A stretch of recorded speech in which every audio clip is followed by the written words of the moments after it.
Whew. Okay, guys. Good morning. Good morning. Hope you guys are doing good today. It is Monday. We got a lot of stuff going on. We should have basically no delay. I'm back home now, back at my home PC. We should be pretty good. Bitcoin over 122s right now. Bitcoin is flying up this morning. Kind of crazy, honestly. A lot of tariffs in the background influencing markets. Let me know how my sound is. My sound should be pretty good. But yeah, let me know. So Bitcoin hit fresh all-time highs. It's trading around 122, 123, up 30% year to date. A lot of this is caused by like institutional inflows, good regulatory sentiment. With this, crypto stocks are up. We'll take a look at them in a second. A lot of stuff going on this week. We got earnings, Netflix, Pepsi, Amex, Taiwan Semiconductor, Citigroup, JP Morgan, Wells Fargo, bank earnings, and more. We got some updated tariff news that might influence the market. If we take a look at bond yields,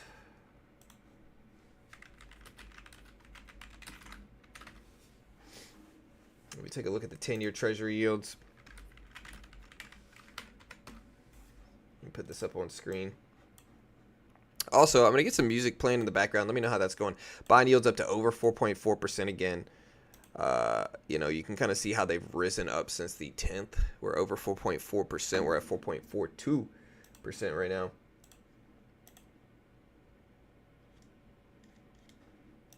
And honestly, I'm running realistically, I'm running at like 2 hours of sleep, maybe.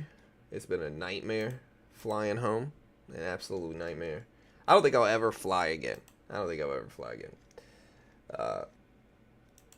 Long story. I'll tell it in a second, but I don't think I'll ever fly again. Let me know if you can hear the music. You should be able to hear it now. It's playing in the background. But yeah, I genuinely don't think I'll ever fly again. I literally I got home at 4 a.m. last night. It's now 6:20 in the morning. No sleep. Didn't sleep. Woke up the previous night at 3 a.m. to go to the airport. So I literally woke up at 3 a.m. Drove to this little bitty airport. I'm not even going to mention which one it is.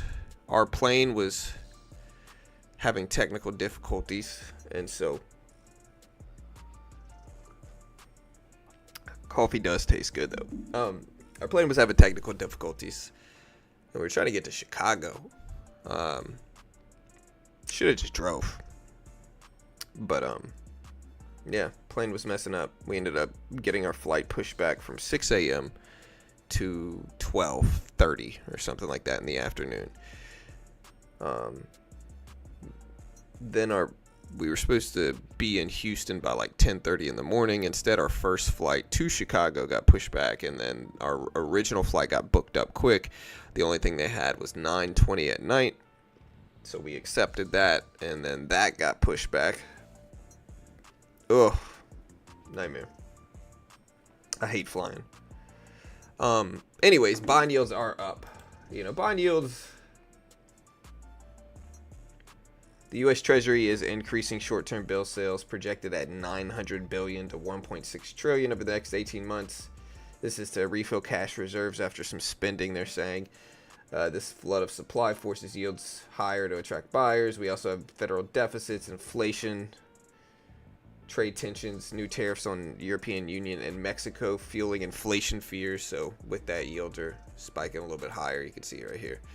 I'm now back at my home computer, which is really nice. So even though the market expects rate cuts later this year, the Fed's signaling caution. If we take a look at the CME watch tool, it's really nice to be home. I can just feel myself running the stream better now that I'm home. I'm not traveling for a long time, but it's still looking 93.3% likely of a pause, 6.7% likely of a cut this year. We'll see if that actually happens or not, but it's looking less and less likely like we're going to get a rate cut in July at least. But Bitcoin, all-time highs right now, 121,830 here, 121,830. Gold, they say gold is at 4-week highs. You can see the SPY at 621. Here's gold. Gold at 3380, almost 3400. So gold is up I don't know if it's only highs since the 24th. I guess that's true. So gold's to 3 or 4 week highs. Safe haven demand. Oil is up on the back of sanctions and market caution. So there's gold right there. Here's oil. Oil now up to almost $70 BPD. Or 70 barrels. $70 a barrel. I mean, the dollar's pretty flat, although the euro and the yen are down a little bit. Here's the dollar index this morning. You know, it's down a little bit though as we speak. Actually, hold on, let me see. So it's down slightly, but it's pretty close to flat. You can see the previous closing price here on the Dixie is 97.87, roughly 97.87. We are now at 97.82. So down a little bit, but basically flat on the day for this. You can take a look at the SPY. See, the SPY is slightly down at 621.70s. We can take a look at the QQQ. See, the QQQ is slightly down at 552.30s. RBC and UBS raised year-end targets, but they did warn of bumpy conditions amid overstretched tech vows and trade uncertainty. So most things are slightly down this morning. Tomorrow we have CPI inflation data. But a lot of stuff is just dealing with the backdrop of 30% tariffs on the European Union and Mexico imports announced effective August 1st. This intensifies trade tensions, drags futures potentially lower. Additional tariff escalations have happened for Canada, Brazil, Japan, South Korea amid tariffs. The European Union responded, but they basically said that retaliation was paused as they try to negotiate. And yeah, that's the market news right now. How you guys doing this week? I appreciate it, Pawn. What's up, Average Joe? What's up, Fernando, Trey, Pawn, K, Andreas, Faye, Mike, Robert, the second, Game, RPM, Dub, good news. Ooh, good morning, guys. Oh, I forgot to set my stream to have the new feature. I forgot again. Tomorrow's stream. Yeah, the rumor right now, the rumor that's been circulating the markets,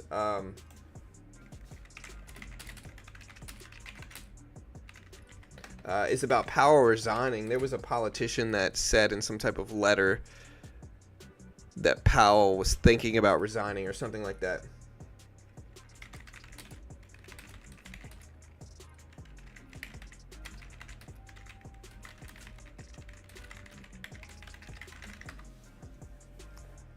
Let me see if I can find it. Yeah, so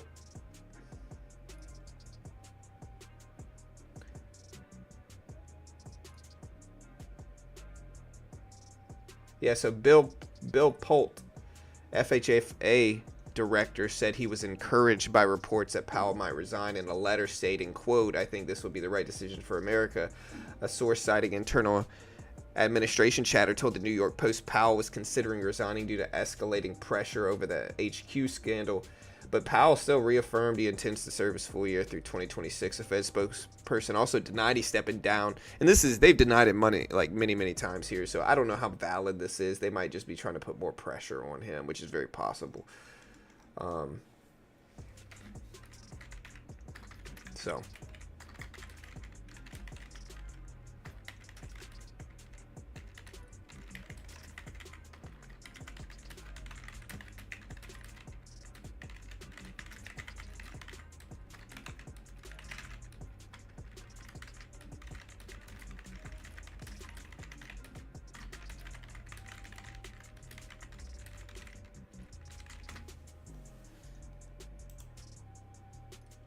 Powell will get fired because he went over. Maybe. Elevator gate. All right, so now Bitcoin is over 120 for the first time, pushing its market cap to over $2.4 trillion. Still not as high as Nvidia's, but still pretty freaking high. It's just over Amazon's valuation at 2.39 trill. So just over Amazon's valuation at 2.39. A lot of people are talking about 125 and whether that's going to, bring markets in. The surge is backed by big inflows, pro-crypto political stuff, strategic Bitcoin reserve stance, regulatory developments this week in Washington mostly, as well as just a short squeeze. I think just shorts are getting squeezed out of Bitcoin with everything going on. So Yeah, I just think shorts are getting squeezed out of Bitcoin with all this stuff.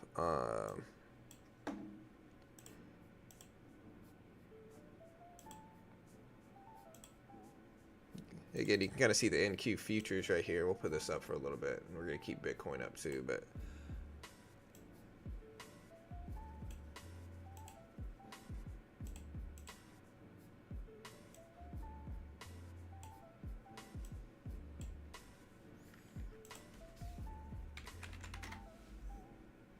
is it time to buy the dip in Bitcoin?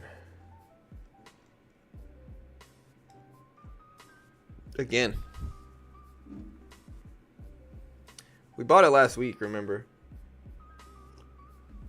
So some bills going around about Bitcoin, such as Genius Stablecoin Act, Clarity Act, Anti-CBDC Surveillance Act, have helped push investor confidence a little bit higher, I think. So Bitcoin is up. Bloomberg started talking about Bitcoin at 120. Gareth Soloway is getting wrecked. Yeah, is he still short at 35,000 or whatever he was short at? I remember Gareth was short at like 25 or 35,000. I said he was crazy at the time, and I highly doubt Powell has down any of the. Yeah, I don't think so, but who knows?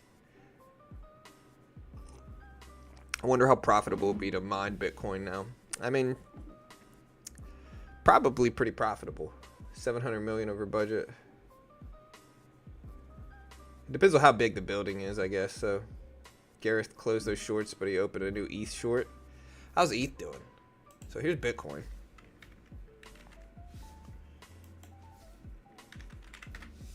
ETH over 3,000. ETH has had a much more lonely road. You know, I remember when ETH was 5K in October of 2021. So ETH still under 3,000. Just kind of shows how much Bitcoin is evolving. I think ETH too, but ETH has obviously had less of a friendly road up here. I wonder how profitable it'll be to mine Bitcoin. Fear and greed index needs to cool off. It's at 75. What is the VIX at right now? The VIX is gapping up again today at 1750 this morning. 1750 for the VIX. So it's getting back close to 20. What's up, TJ? How you doing, bro?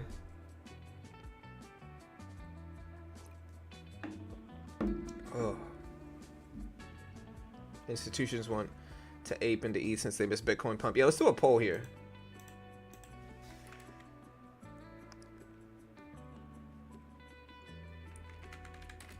Will Bitcoin ever break?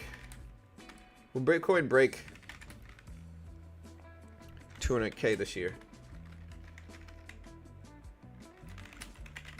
Yes or no? Will Bitcoin break 200,000 this year? Vote on the poll. Let me know what you guys think. We might even day trade a little bit too. I'm sleepy, but I'm still might day trade. You know, Nasdaq at 22.9s, 22. We got that 22.9 level up there. We got some isolated places too here to trade. I think we have like some lows here that look interesting. I gotta figure out where I want to look at the levels here. I think 75 makes sense. I think the 200 exponential at 78 makes sense. I think we have some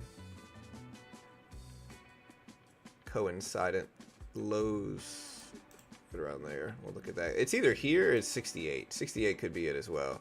68 kind of looks like it is it, but I'm going to keep it at 65. No, we'll keep it. This level technically has the most. Actually, look, let's zoom out a little bit.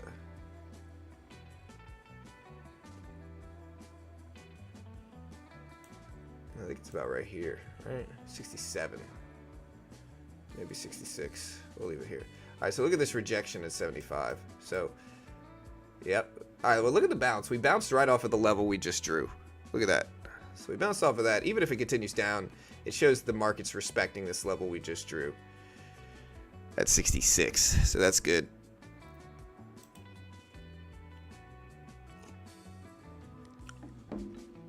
I mean, construction buildings, massive commercial buildings, they're never on budget or on time. Yeah, for sure. How high do you think Robinhood will go with the Bitcoin surge?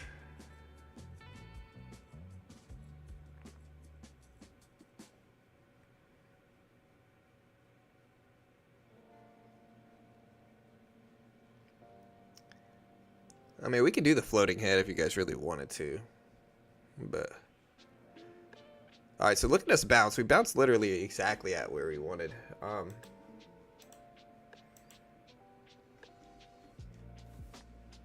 gonna short, I think, though.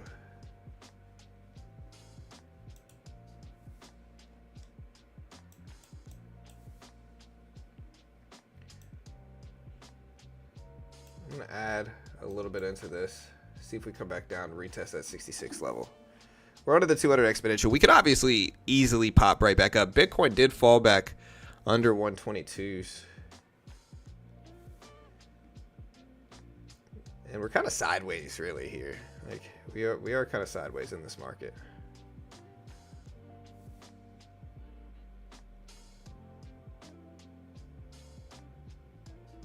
Ugh, dude.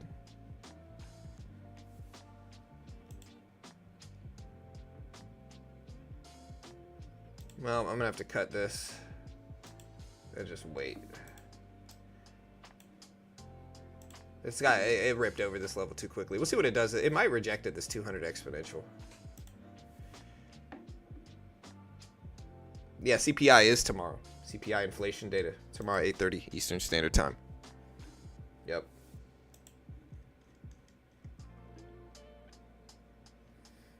And I don't think we have any major earnings today. The only thing we have, I think, is there's one big earnings today, and it is in the morning, and it's Fastenal. And it already showed up. It showed up at 29-cent EPS versus 3 versus 28 expected. Slightly better than expected here, slightly better. We also have Alcoa expecting 90 to 110 million net losses for smelter in 2025. The consensus for CPI is to rise 0.3% month over month in June, picking up pace versus the 0.1% in May. Annual is expected to go up 2.7% year over year from 2.4% in May. So both inflation big metrics are expected to rise for CPI. The core rate of CPI is also expected to go up by 0.3% in June after 0.1% in May.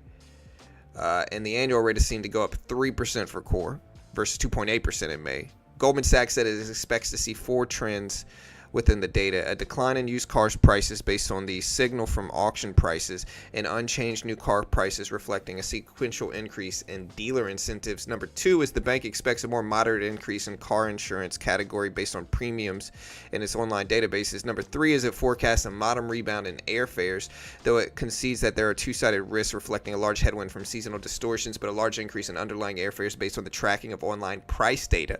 And then the fourth thing it says it sees is a modest upward pressure from tariffs on categories that are particularly exposed, specifically household furnishings and the recreation and communication good category. Goldman Sachs says tariffs will likely provide a somewhat larger boost to monthly inflation, and we expect monthly core CPI between 0.3 and 0.4% over the next few months, adding that its forecasts, quote, reflect, way to go, adding that its forecasts, quote, reflect underlying, yeah.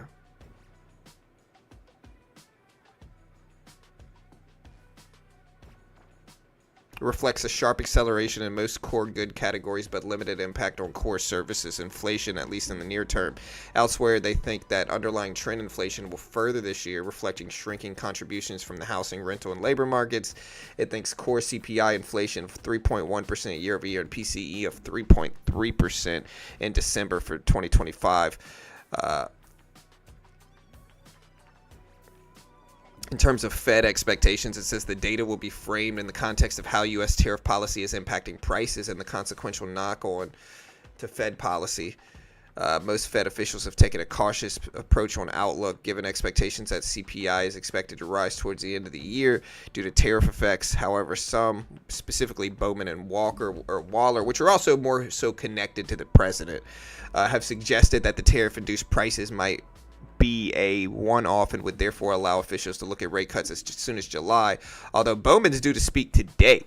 So we do have Michelle Bowman due to speak in the hours following the CPI release. Waller's going to speak on Thursday as well. So I think Bowman speaks today. Let me make sure. No, Bowman speaks tomorrow. I'm sorry. So Bowman speaks tomorrow at 9:15 a.m. Eastern Standard Time, and we'll stream that live if we can find it, just to see what she says regarding it. A couple want cuts. I wouldn't say it's many. I mean, they want cuts, but cuts in July is not a very desired thing. I think it's only, what, 2? Bloomberg said there's a data dump this week. Yeah, I'm back home, Sam. Honestly, bro, I never want to go to the freaking airport again, dude. I never want to go to the airport again. Genuinely miserable. I don't ever want to go again. All right, take a look here. We're going to put 2 charts up. We got the VIX here. We're going to put Bitcoin up. The Nasdaq's rising as we speak. Tesla, some people are asking for Tesla here. Let's take a break and look at some stocks here. Tesla up to 317s, but if we take a look at the previous closing price, it closed at 314 to 315. So Tesla green on the day. Apple down on the day. Nvidia slightly green, but Nvidia is very flat. The market is running here. Nasdaq is up. Kathy Wood also said stuff about the ETH Foundation proposals. Look at the Nasdaq rip up. Let me see if there's any news to justify this. Oh, back in my home computer feels good. All right, so we have China's Wang speaking. He said China's willing to strengthen communication with the UK. We also had a UK spokesperson said the UK is negotiating with the US to get steel tariffs removed ASAP. She said Starmer is going to meet with President Trump during the president's visit to Scotland. And the India foreign minister said to Chinese Wang that our bilateral relationship requires that we take far-seeing approach to our ties. Germany's people also said that the Trump tariff move prolongs toxic uncertainty for businesses. Look at the Nasdaq fly up here. All right, so it's not Nvidia making this move. Could it be Meta? No. Google? No. AMD? No. Nvidia? No. Amazon? It could be Amazon. Amazon's running up.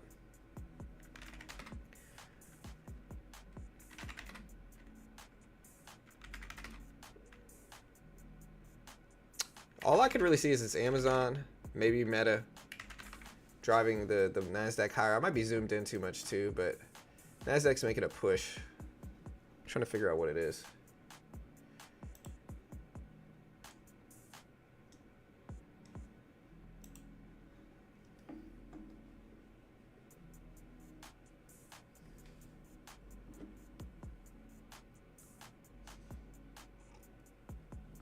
Did you have access to a lounge in the airport? No, but it wasn't that bad. Like, I was able to get a hotel for 7 hours and lay down, you know. But it's the sleep that's getting me. Like, yeah.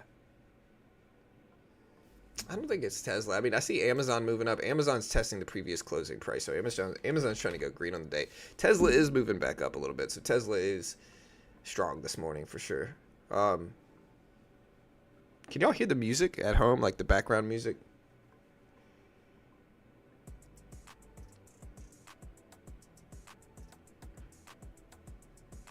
Oh, I'm going to sleep after this stream is over, brother.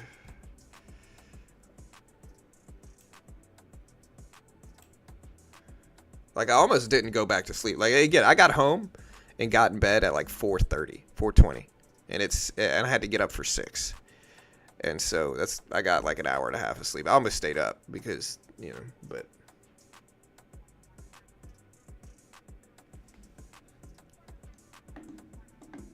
All right, guys. Nasdaq making its push here. And honestly, it's a busy week this week too. I was frustrated with Carol because we were supposed to leave Friday. Carol had a bad feeling and we didn't leave Friday. And instead, we left Sunday, the day before I got to work at 6 a.m. And, you know, I'm still going to work, but, yeah. Yeah, this week we got a whole bunch of stuff. And then next week we got even more stuff with earnings. At the end of the day today, we have FB Financial Equity Bank, Simulations Plus, Inc.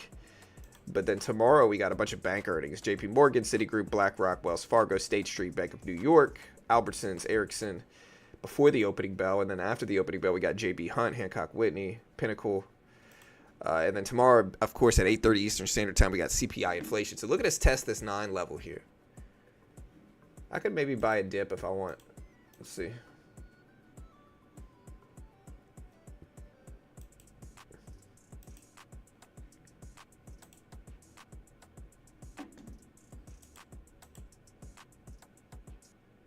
It's weird. Like I got into one of these challenge accounts that we have like a bunch of them. But look at this trade.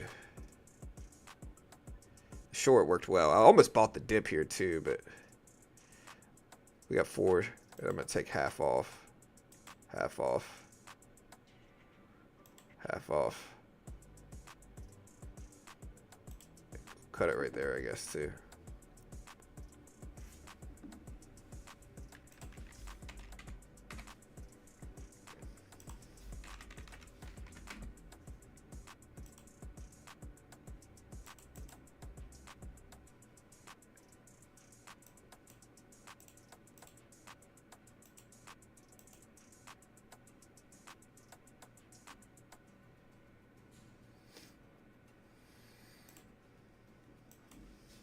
All right, chat. I'm really glad to be home, though. Like, I could just feel myself be able to run the stream better from here, even with being tired. I can feel it. I should have bought this dip right here, too. Tesla at 317s. I might trade some Bitcoin futures today, too, on Top Step X. You know?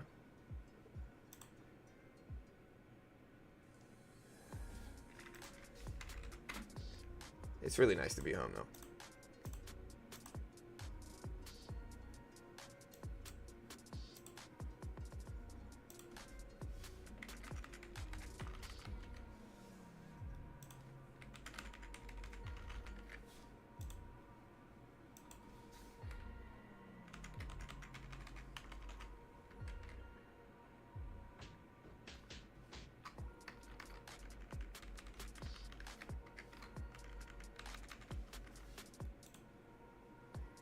Alright, guys, so I'm looking to maybe buy this little pullback dip.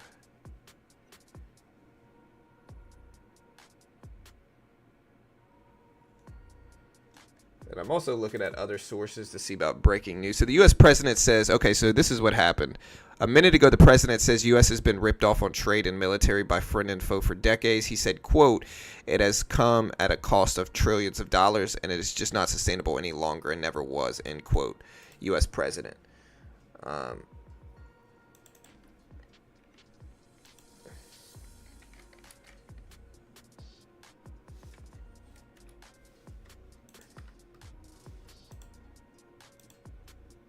right, so we'll put that scrolling at the top. It's breaking market news. We also have Brazil lawmakers that are going to go to the U.S. to talk tariffs, according to CNN and Brazil CNN. So we got that going on.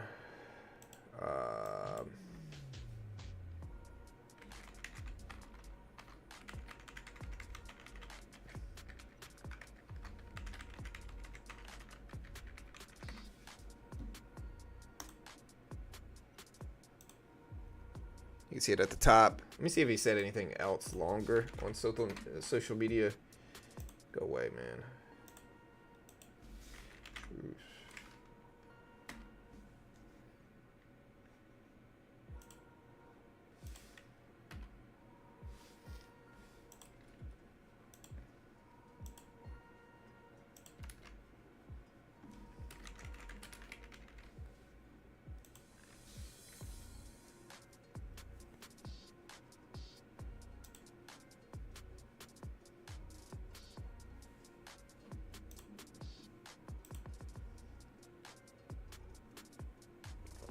All right, guys. Dipping down. Do I want to buy this dip now, too? I don't know. Is it letting me log in now? Finally. Okay, good.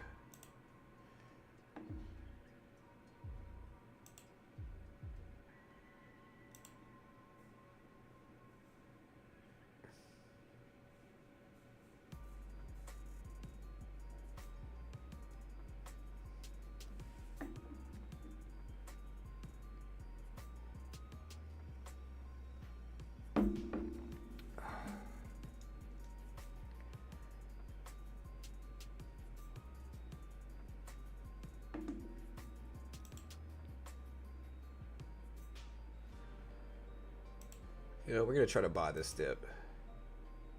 It almost looks too easy, though. But we'll keep it here.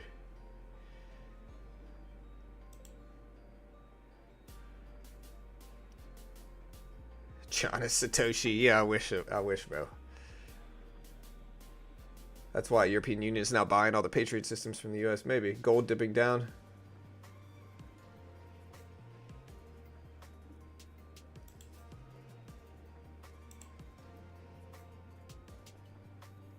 Very small trade. We're just looking for 900 up here. It's just much easier to run my stream from this nice setup. Like, I've been using external monitors for weeks and weeks. At this point, I don't want to look at an external monitor again.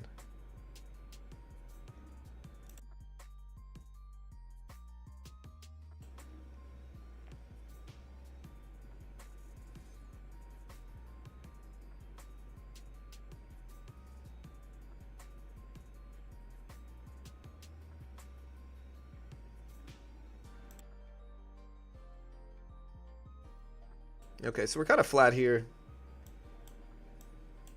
I do want to give it a second to go, but we're not going to get too emotionally tied to it. So we did a poll. We're almost 50-50 split out of 200 plus votes. 51 say yes, Bitcoin will break 200K this year. 49 say no. Yeah, of course we're going to look at.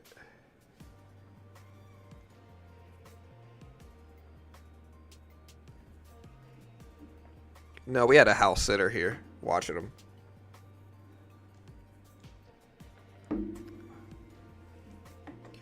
143 is my number. Yeah, it's just much nicer to be here. But yeah, we had a house sitter watching the dogs.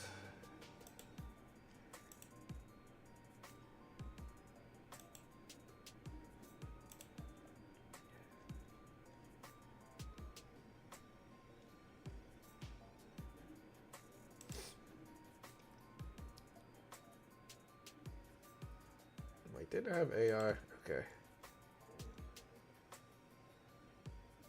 Yeah, so again, June CPI releases tomorrow. It's expected near 3%. It could make markets fearful.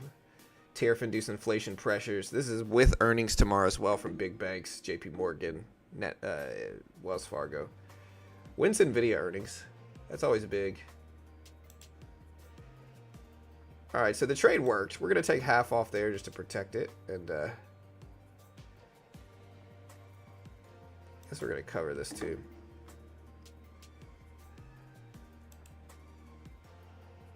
Hey, what's up, Nick?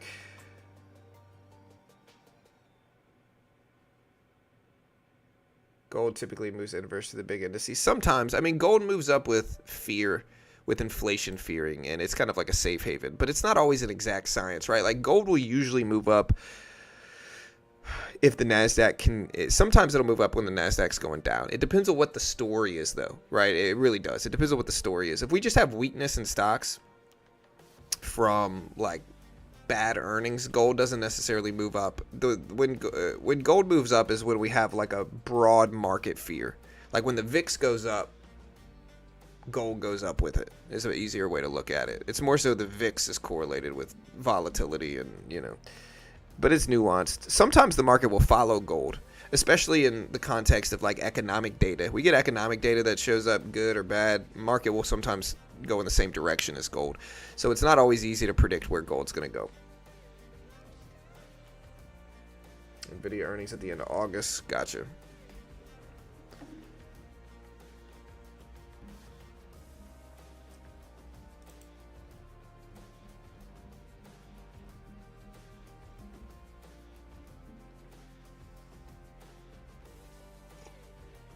For all my jiu-jitsu people, did you hear about Derek Moneyberg getting his black belt in 3.5 years? I'm not going to be too critical of that. But I don't know. They should let me roll with them. I'm a brand new blue belt. Only been trading for 2 years. Probably weigh, I don't know, I'm 183, 184 pounds right now. I don't know how much Derek weighs, but let me roll with him. You can film it, you know. I'd do it. We could test his black belt skill. He should be able to tap me if he's a black belt, a larger black belt than me.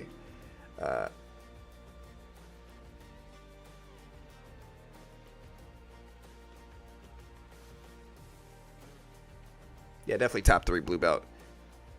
Yeah, but Nicky Rod competed to get his. Nicky Rod was known as the black belt killer because he would tap people. Nicky came from wrestling, and he was a brown belt beating black belts, competing in competition. That's a different thing. That's a different thing. If you're beating all the other brown belts in competition, you probably deserve a black belt, right? But anyways, Nasdaq's pulling back down. We're kind of sideways here. Let's see if we have some support right here at 884s, 885s. We could bounce 200 exponentials right in the middle here at 880. So we're looking at that too.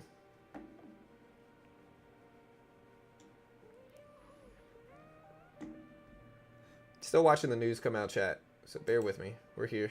We're watching.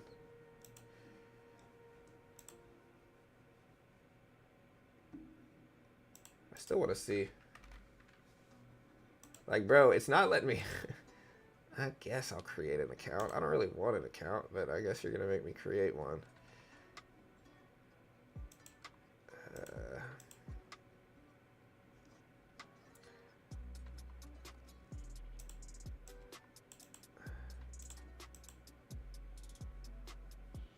Okay.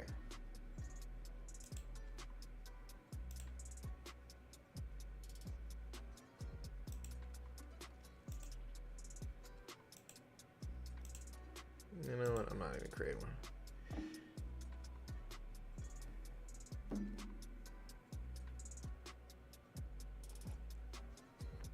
But I thought there was more to it than just Nasdaq and VIX. I mean, it's not a perfect correlation. And again, just to clarify, I haven't put this up. I haven't been able to put this up while I'm gone. I have no idea what I'm talking about. I might be wildly wrong about anything and everything I say. There's certainly things I do not know, but I've been trading and watching finance for a long time.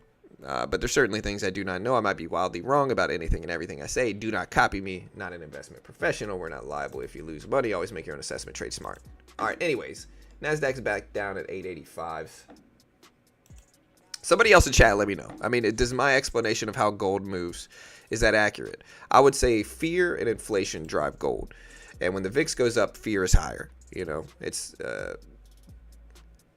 Speaking of gold, Galliano Gold has announced positive initial deep drilling results at Abor, includes 36M at 2.5 GT/AU according to Reuters. And with that said, look at gold. Tesla moving up this morning. Bitcoin obviously at all-time highs. Gold is higher this morning. Not a crazy amount higher, but slightly higher.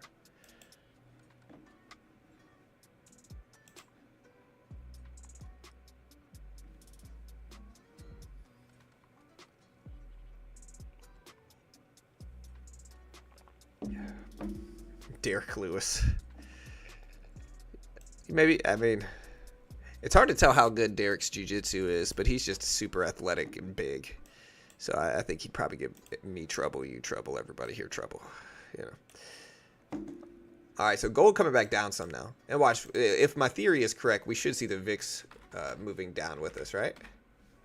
The VIX isn't really moving. It's not really the most volatile. It's not going to move like gold does, tick to tick, but VIX is up today. Gold is up today. So on a broader perspective, I think that makes sense. We're still at this 885 level here, though. Nasdaq's slowing down a lot, but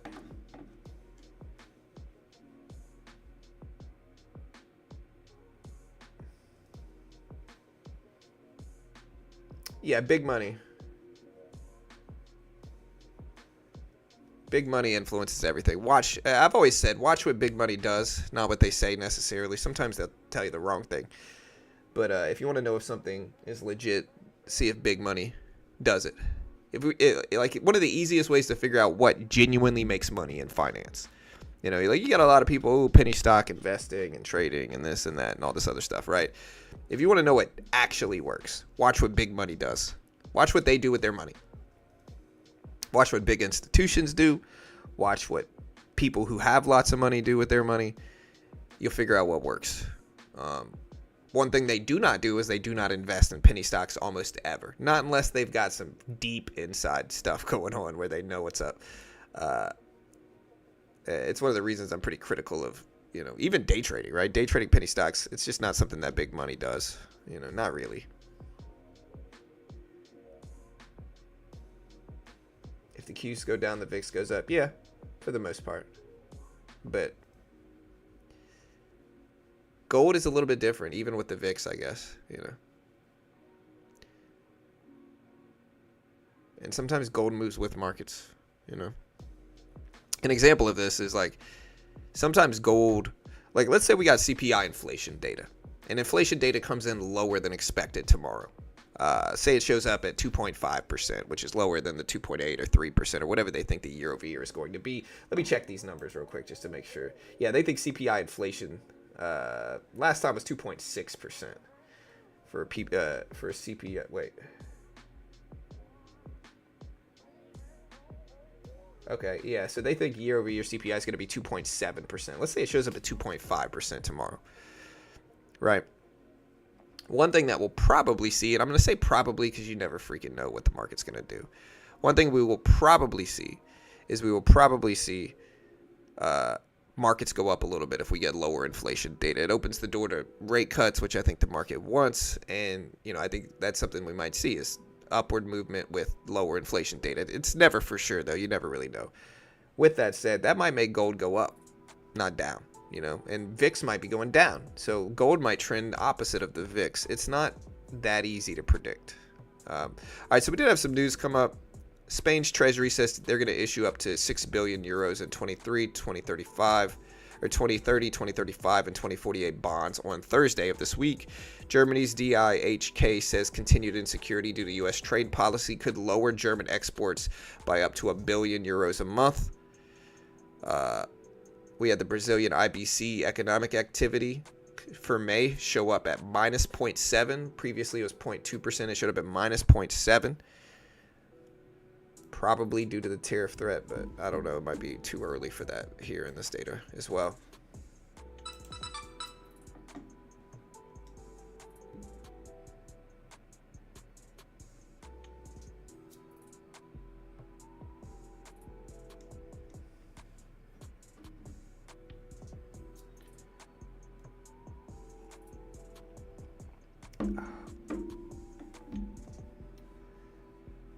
All right, chat. Turtle power. Yeah. Heroes in a half shell. All right, guys. It's 7:03.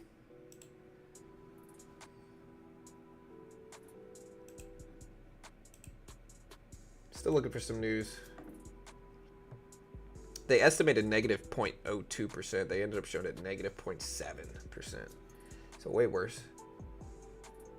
The Huntington Bank shares announces the acquisition of Veritex for aggregate transactional value of $1.9 billion, which implies about $33.90 a share, $33.91 a share for Huntington Bank HBAN stock.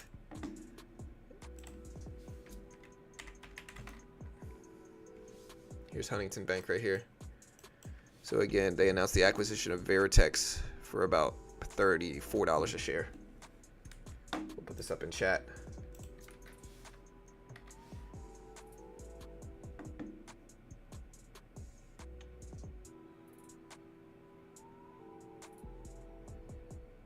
What's your view on silver? Silver appreciates pretty well, but it's certainly not like gold. It moves up as a precious metal, and really since August, September of last year, it's gone up, what is this, like 40%? So it's gone up a lot, but has it gone up like gold? No. Like if we take a look at gold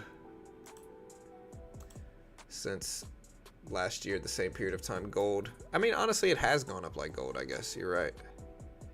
Let's see, gold has gone up from 24s all the way up to 34s. So that's $10 a share. That's about a little bit under 50%.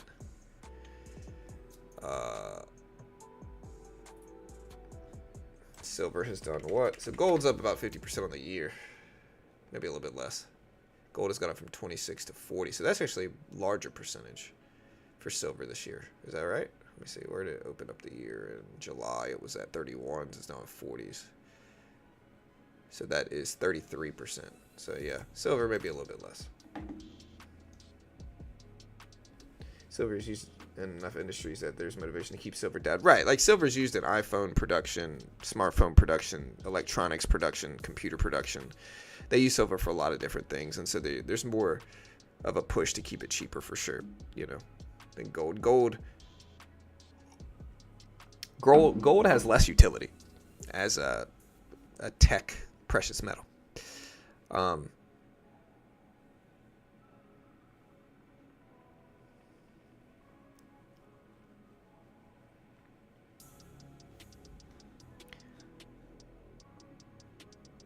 I the only one surprised the market is not down more this morning based on the weekend tariff announcements? No, we've been getting tariff announcements basically every week now for the last 8 weeks now. What is it? How long has it been? 8 weeks? So, I mean, I think the market is becoming numb to the tariff announcements. Unless it's a big announcement, and I would say a big announcement is like China. Like a China deal, a China, disagreement, something going on there. Or like Jerome Powell stuff, rate expectation information. I think those are the biggest stories right now in markets. I think adding tariffs to another country where, we still got a couple weeks, I just don't know. Maybe we'll see some reaction to the opening bell, but I think we're getting diluted a little bit. I think there's dilution happening with catalysts with this type of stuff. I think that's what has been going on.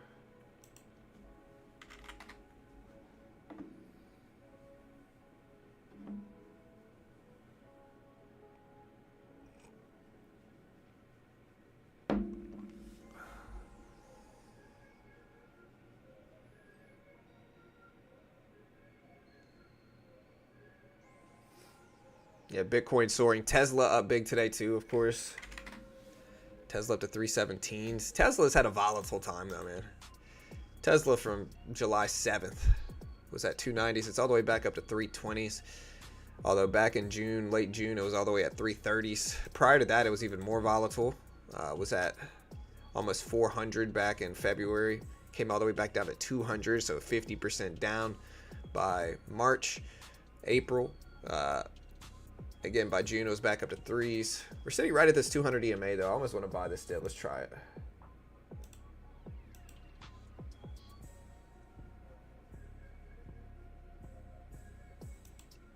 All right, there we go.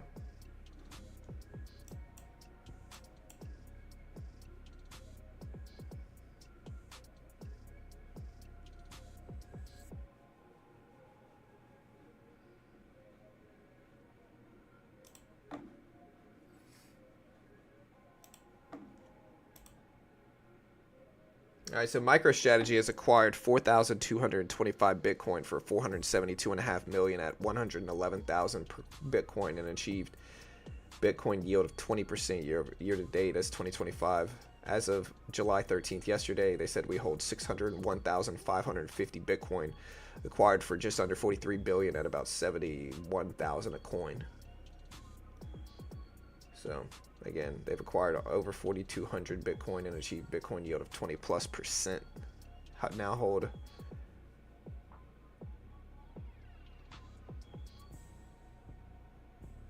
I don't know. This seems, I mean, he bought another 472 million of Bitcoin. Bitcoin's going up too on this news. So we're going to take a piece off again up here, lock it in, let it work, maybe hold this break even if we need to.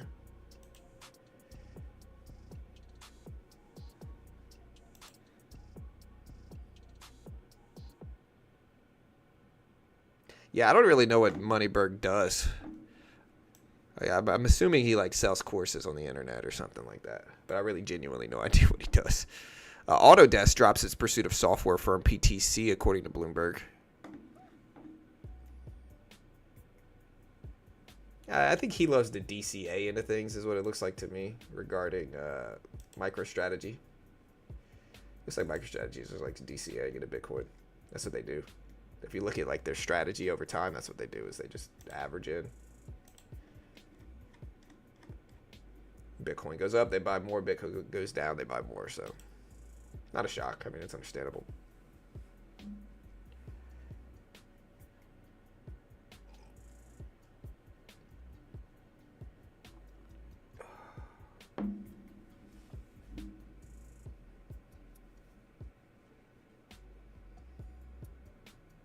All right, we're up about 10 ticks here. I'll probably hold this break even now on the rest and just let it work some.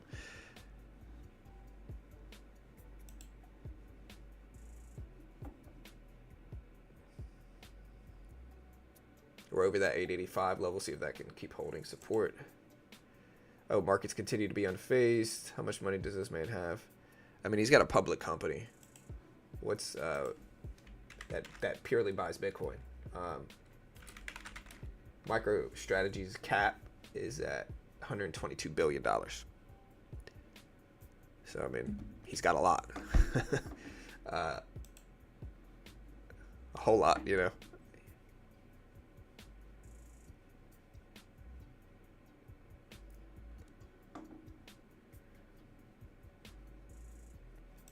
Yeah, you know, and I try to explain to some people in my family over the weekend about Bitcoin. And again, I'm not an investment professional.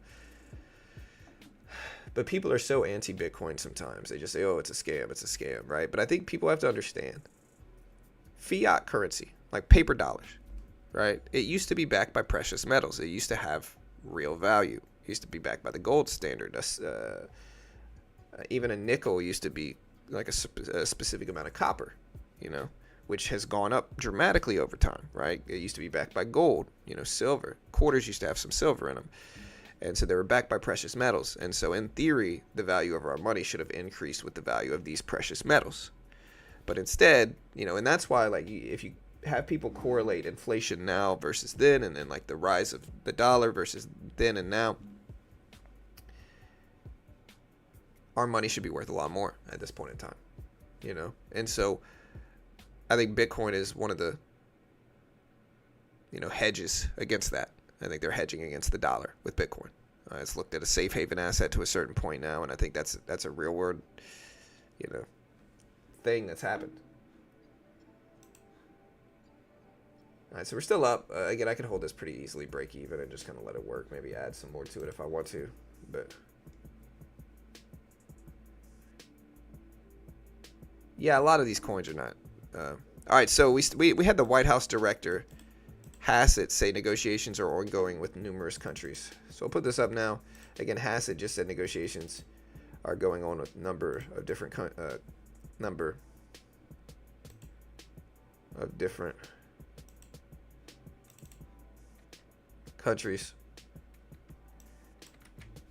I'll put that up at the top now. You can see that news at the top. She said negotiations is going on with a bunch of different countries now. Hey, what's up, Tiny?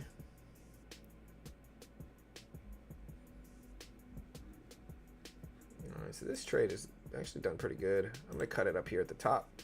We'll get out there. Nice little trade. We bought the dip. 200 exponential worked again. We'll take it.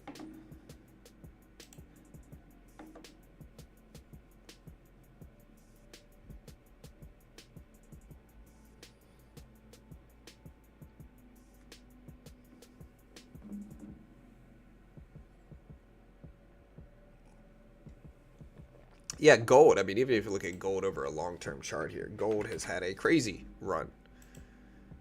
I should have bought it at 2000. I was nervous about buying it at 2002 just because it was already on like a huge uptrend. Like I was nervous about buying it back here in 2024 to be completely real. Now it's up almost 100% from that. It's up like 75% from this level. So I should have bought it. Was wrong about gold. I'm still nervous about buying it up here, but you know, we'll see what happens with it. But gold coming down a little bit now. VIX is still stagnating after gapping up this morning, but VIX is certainly higher.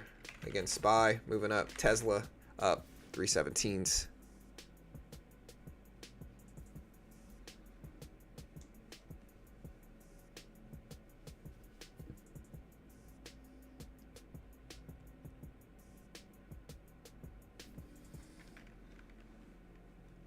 I'm just glad to be back at my computer.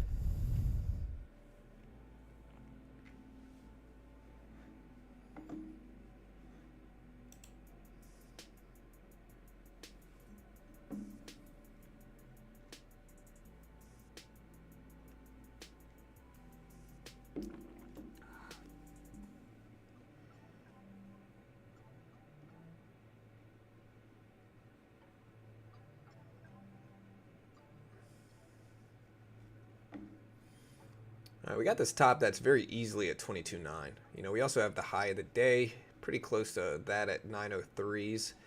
And so I think in the Nasdaq right now, you want to pay attention to 22.9 and 903 up here. I'm not saying we're going to hit it or not hit it. I just think that's a big milestone level that a lot of people are going to be interested in right here.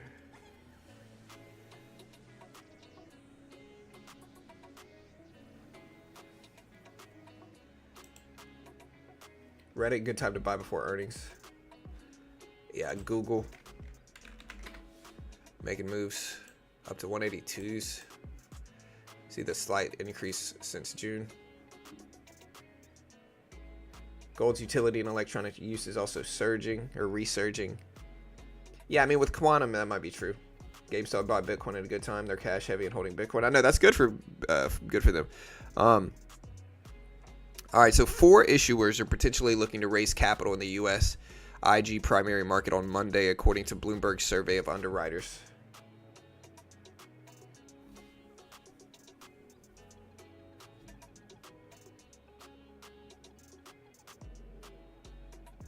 Right, and computer power is value too, you know, Sam, for sure. All higher time frames look bearish on an E-mini, looking at 62 or 6,000 level to get back in for long-term sold after all-time highs. Yeah, you might be right. I don't know. At this point in time, I think the market's really hard to predict in that context. Depends on what we do economics-wise. Sorry to hear that. Sleepwalking, huh? Yeah, thank you. Yeah, I'm glad to be home. I really am. Glad to be home.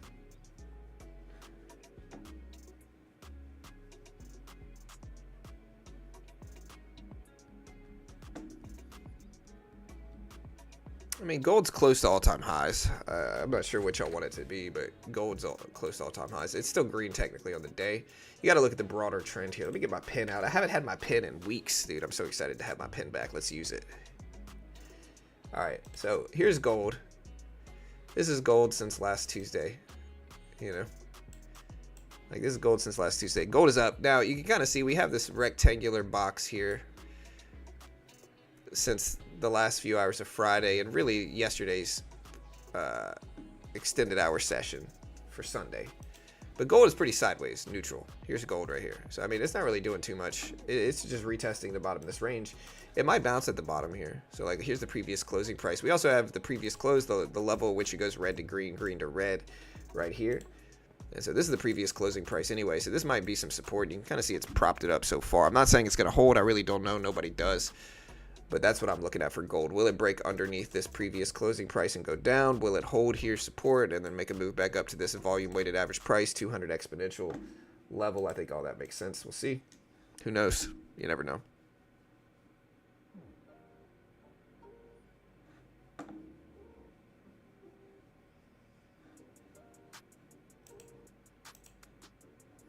All right, so Hassett said the Fed has been very wrong on tariffs, according to, on the CNBC interview. He said, we'll see what happens with Brazil.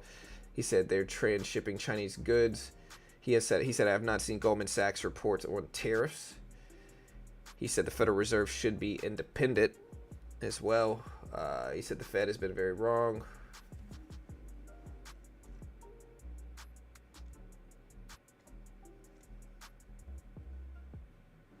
Nasdaq still going higher here. Again, let's watch 22.9. This is close to highs of the day.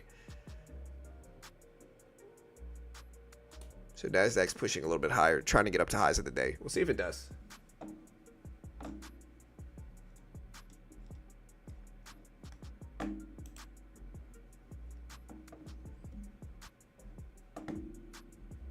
Bitcoin pulling back after running up.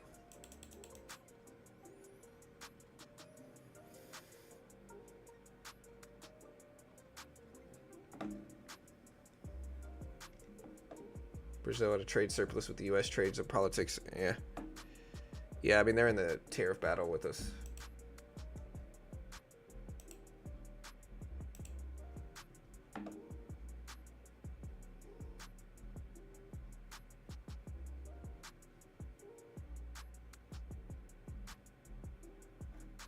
Gold just went red on the day slightly. Gold down to 33.69. Bitcoin's still up there, but look at gold. So gold's technically red on the day now. As we speak, it's at 33.70. Previous closing price about 71. Nasdaq's moving up though. Nasdaq's testing that 22.9 level. Let's see if it breaks it. Just tested it. Got over it for a second. High of the day is 03, I think. Yeah, 0350. Got close to it just now. Got up to 0250, $1 away on the Nasdaq. Very close to all-time highs, though, or not all-time highs, highs of the day. So kind of tapped highs of the day. Now it's coming back down a little bit. We'll see if it holds. But again, gold is now technically red on the day as we speak. Tesla, another thing to watch. Tesla helping markets right now. It's slowly creeping higher, but a little slow. 317.50s here.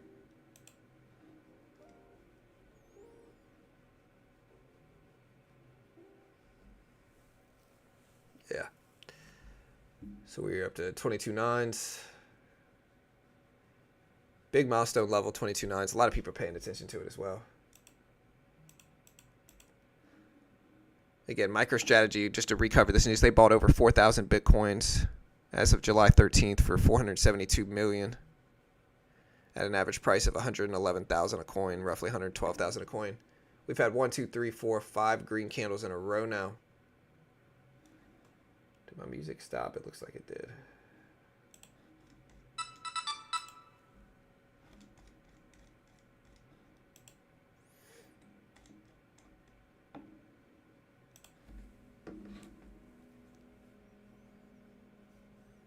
All right, so we just broke highs of the day.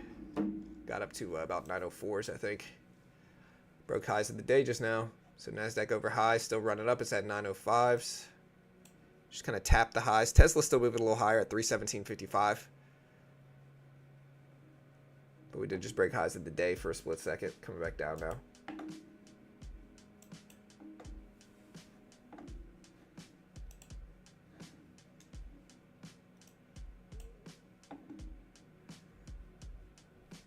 Yep. Looking at our poll, 55% of people think Bitcoin breaks 200,000 this year in 2025. Yeah, I mean, we are at the top of the range. It's the only thing that's why I'm not really buying this. I like to attack the run up to the top of the range. So like if this is the top of the range here, I like to attack these type of moves. Once we get here, I don't really like messing with it. I'd rather buy a pullback to retest this range like this, you know, or whatever. We're back under the previous high. Here's the previous high right here, 22,903. So, yeah, Bitcoin just getting more and more interest as time goes on, I think. And I think that's kind of the design to more and more value. There's a finite amount of coins that can be mined. Like Sam said earlier, it becomes harder to mine coins as time goes on, and so it creates kind of innate value in that context. All right, so Fed Powell has asked the Bank Inspector General to review its $2.5 billion renovation project, according to Axios.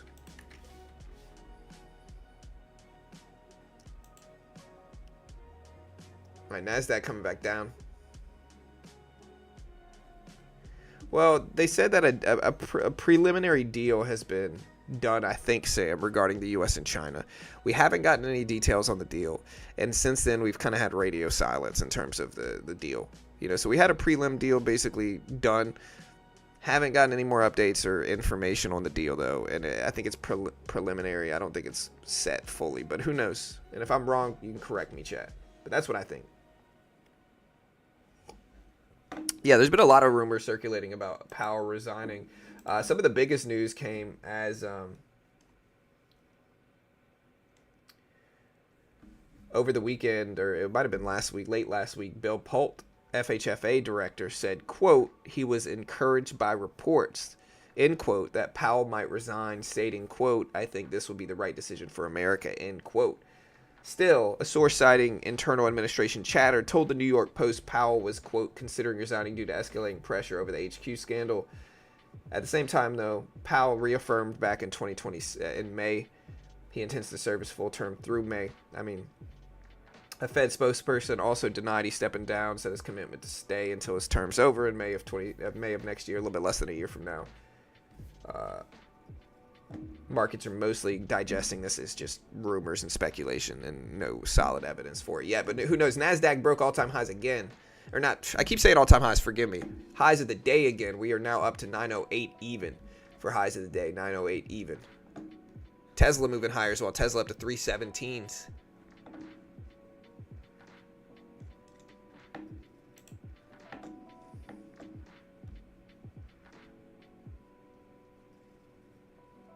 Yeah, Nvidia. Look at the Nasdaq pump. 908s now. Almost 909s. Tesla moving higher. Highs of the day for Tesla are 318 even. 318 even. It's high of the day. Tesla's getting close. It's right there. It's at 317.70s, about 30 cents away. Nasdaq's moving up. Looks pretty strong.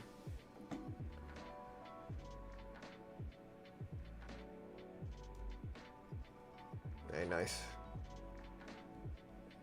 What's up, Aldrin? CEP squeeze. Yeah, we're seeing a lot of crypto stocks run this morning. We see Mara up to almost 20 a share. Riot up to almost 13 a share. Coinbase up to almost 400 a share. And there's a lot more, to be honest. MicroStrategy, of course, is up to almost 450 a share as of this morning. So a lot of stuff's rising on Bitcoin all-time highs. Yeah, SBET up to 25 a share, running big for SBET.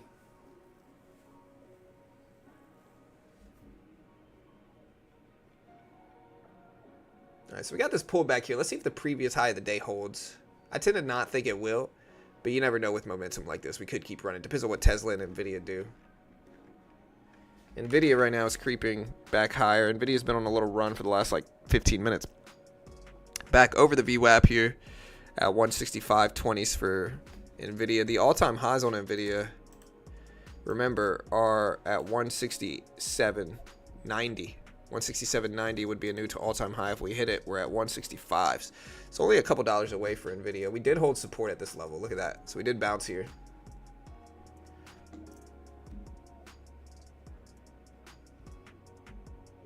$27 billion budget surplus for June. Hopefully that can continue. Yeah, for sure, 100%. Any news at 8:30 today? No, not really. Today's slow. The rest of the week's busy. We got Canadian wholesale sales. I'll cover it when it comes out, but I don't think it's going to be anything like major. Tomorrow we got CPI, we got PPI inflation data, as well as retail sales. On Thursday, we got Philly Fed jobless claims, and I think retail sales on Thursday too. No. Yeah, so we got retail. We got Tuesday, Wednesday, Thursday, busiest days. And then Friday, we got building permits, Michigan, inflation, and sentiment stuff, and more. So we did hold support here on the Nasdaq. Tesla getting very close to the highs of the day. We'll draw this line here on Tesla. So look at Tesla high of the day right here. 318. Right above us for Tesla. We'll see if that holds. It's certainly helping the market right now. Nasdaq testing highs of the day again.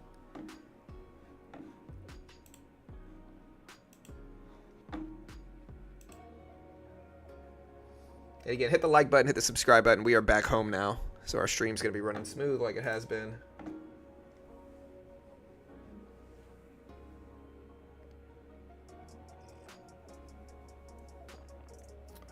Liquidity hunt higher before rug pull? Maybe. I don't know. Yeah, SBET had a crazy run this year, honestly. Like an absolutely ridiculous run for SBET.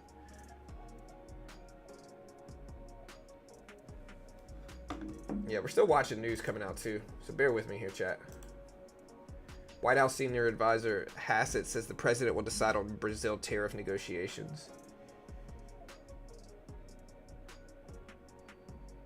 He said the economy is not overheating according to GDP.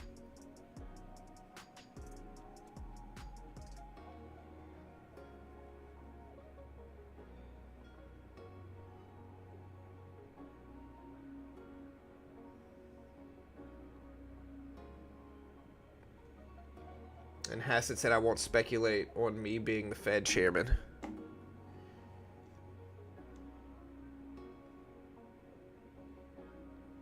So, right at highs of the day. Tesla pulling back some.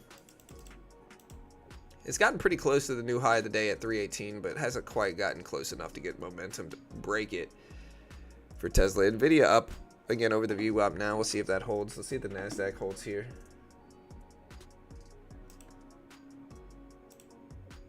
All right, so Canadian wholesale sales did show up. They showed up at 0.1%. Previous was negative 2.3%. It was forecast at minus 0.4%. So Canadian wholesale sales showed up a little bit stronger than forecast, as well as expected, at 0.1% positive versus a negative 0.4% expected and a negative 2.3% last time for Canadian wholesale sales. Also, White House advisor Hassett says a lot of, quote, ambiguity about real economic data in China, end quote.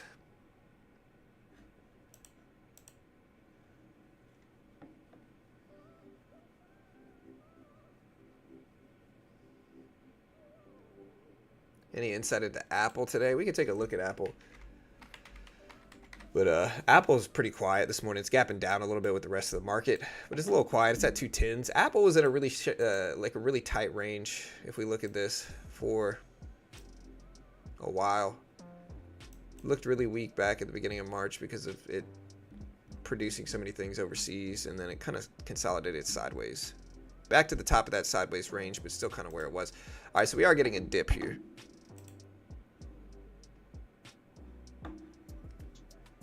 Time to buy this dip.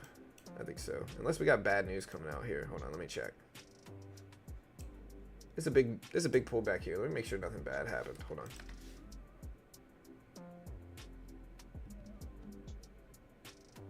All right, so Hassett told reporters that trade talks were still underway with European Union, Canada, and Mexico.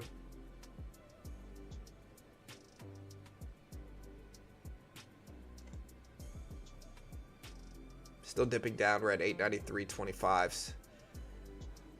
Canadian wholesale sales stronger than expected. Expected a negative. Remember, we showed positive. I don't see any other breaking news here. I'm waiting, but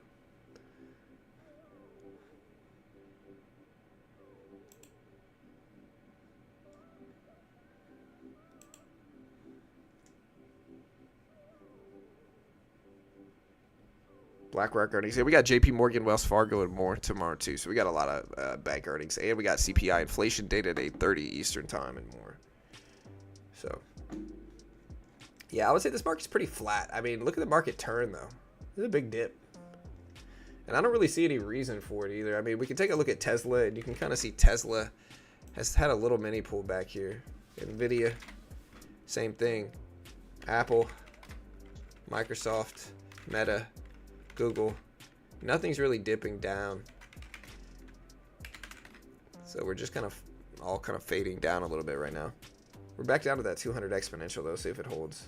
Could be from Hassett, yeah, and Hassett said there's a lot of ambiguity with China. Could be driving the market down on fears of not getting a deal done with them. That's possible.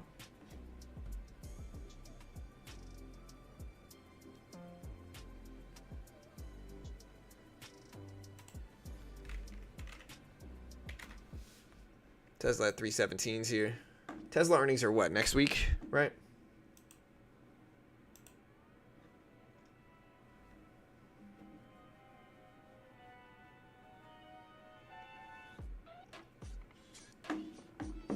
What's up, 2A? Pew.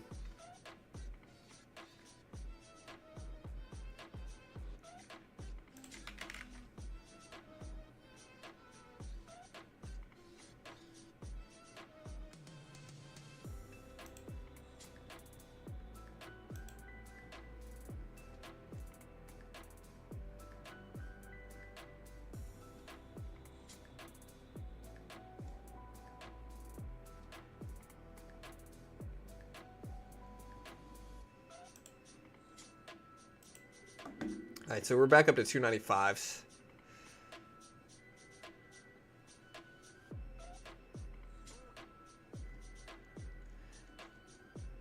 Still a pretty neutral trend here. Like, here's the broad trend so far since early this morning in the NQ. We had this big run up early this morning at like 2:20 in the morning. Hit 903s at about 4:45 in the morning. Dipped back down, came back up, broke highs of the day. Now we're pulling back down pretty quick. So we'll see what the follow through is. We also have some updates on the Indian team reportedly already in U.S. to negotiate the first phase of the trade deal, according to Reuters, citing a government source.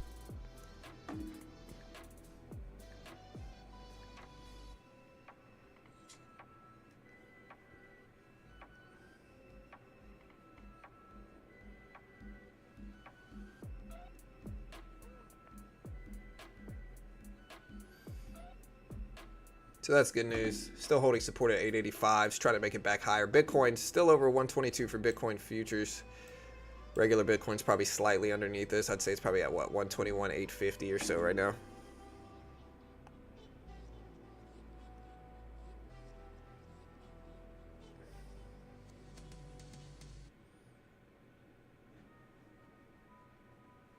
Still creeping higher. We're at 22.9s right now.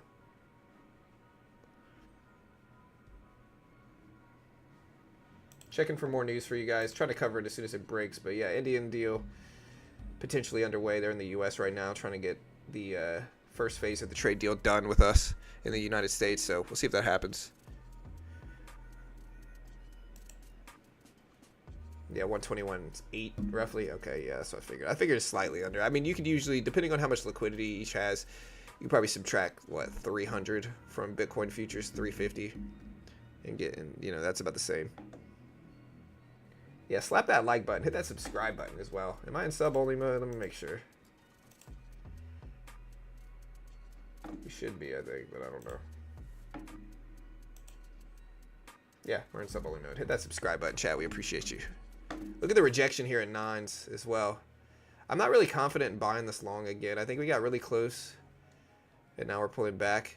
I think the momentum's still probably on the upside, but I think too often, especially in like broad sideways trends like this, it starts to squeeze shorts or squeeze longs out.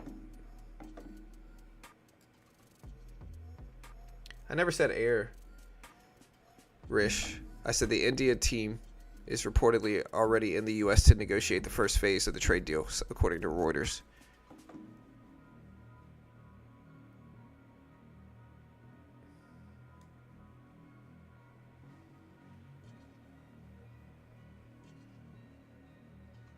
One of my meme coins dropped to 0. Yeah, the meme coin game. All right, so the Fed's hammock says he sees an economy that is really healthy. Fed's hammock 2026 voter says she sees an economy that's really healthy. Do you guys agree with her? Do you think the economy is currently healthy right now? And if you do, explain why. If you don't, explain why. Because we get people like yes or no, but I'm genuinely curious to see why people think the economy is healthy or unhealthy right now. I think we're somewhere in the middle. I think there's risks, but we also have seen resilience in a lot of places too. Right, so I genuinely think we're somewhere in the middle. I think inflation has some ups and downs, but is relatively close to the 2% target.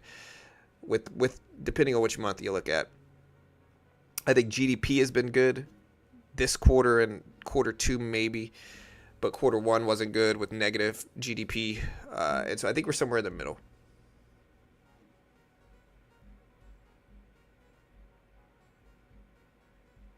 Why is Bitcoin on your screen? You never had it. Why now? Dude, I've been buying and supporting Bitcoin for a long time. I'm not going to go too deep into it, but Bitcoin's breaking all-time highs. Of course I'm talking about Bitcoin this morning. Hey, what's up, DY? If the numbers are real, sure, it's kind of okay, but I think some of the macro is cracking. It's possible. Hard data is shockingly resilient so far. Right, exactly. Currently healthy enough. The dollar isn't doing great in general, but I think the U.S. will eventually do a strategic move away from the dollar. Really? I don't know, brother. Maybe. I don't think so right now. Up continues next 2 to 3 years. Not healthy. How can real estate continue to rise, but folks aren't getting raises? Yeah, people are just mad at the growth is what it is. You know. That's all right.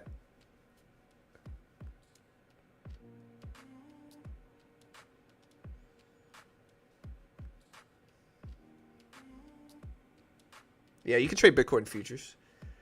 All right, we're at, look at that 903 level testing here too. Top 3 greatest levels of all time ever in the world. Definitely top 3. The reports don't seem to align with what I see, especially in the labor market. Yeah, I think if we're looking at weakness, housing is what we're looking at right now. I think if we're looking at weakness, housing is where we're looking at.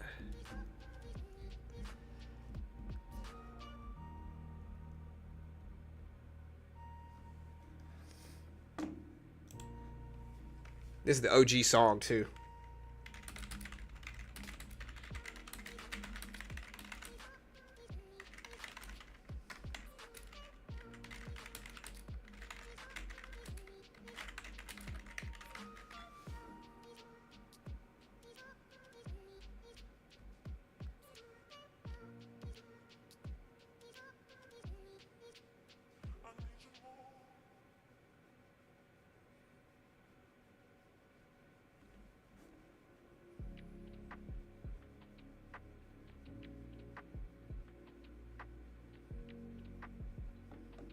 All right, guys.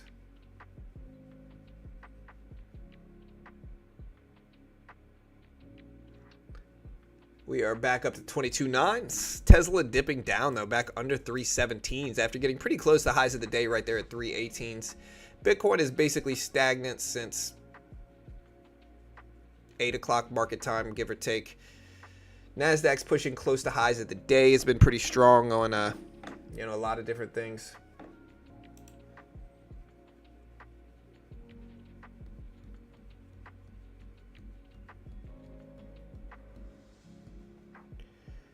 I ask because maybe you see something we don't see for Bitcoin. I mean, what I see is Bitcoin breaking all-time highs over $120,000 each. That's what I see. I think that's what everybody sees right now, no? I think, again, I've covered why I think this is happening. I think longs are getting squeezed out.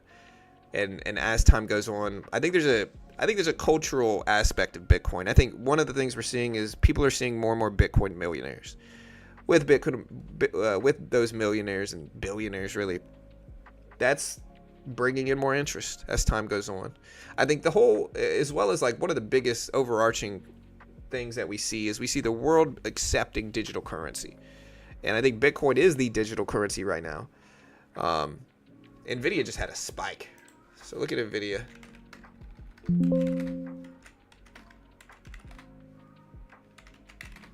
Nvidia just spiked up. Look at this, 165.40s. Look at Nvidia run.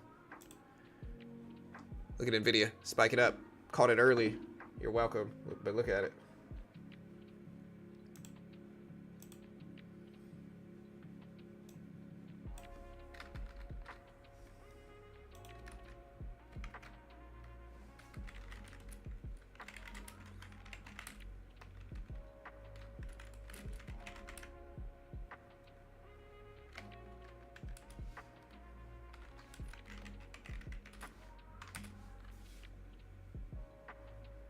Nvidia spiked up. Let's see if we can find some news here on Nvidia.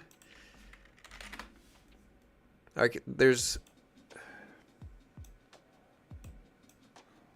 right, so there was some chatter this morning about Nvidia CEO Jensen Huang reportedly to hold a media briefing in Beijing on Wednesday. So he plans to hold a media briefing in Beijing on Wednesday. A second trip to China this year is reported on Sunday yesterday, citing a company official. Is this going to help Nvidia push up higher? This is old news though. It's been out for a while. I don't see any recent news. But look at Nvidia bounce, Bitcoin back up, Nasdaq retesting highs of the day here on Nvidia strength.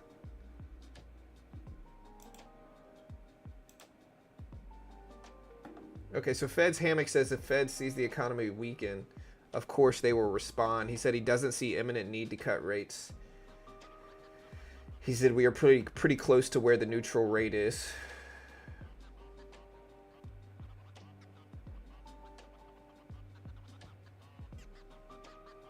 He said, I see an economy that's really healthy, according to Fox Business. He said inflation has made progress to target, but still too high. He goes into every Fed meeting with an open mind, and we are not yet on inflation. We are not there yet on inflation. Important to stay restrictive on monetary policy. So a lot of Fed speakers this,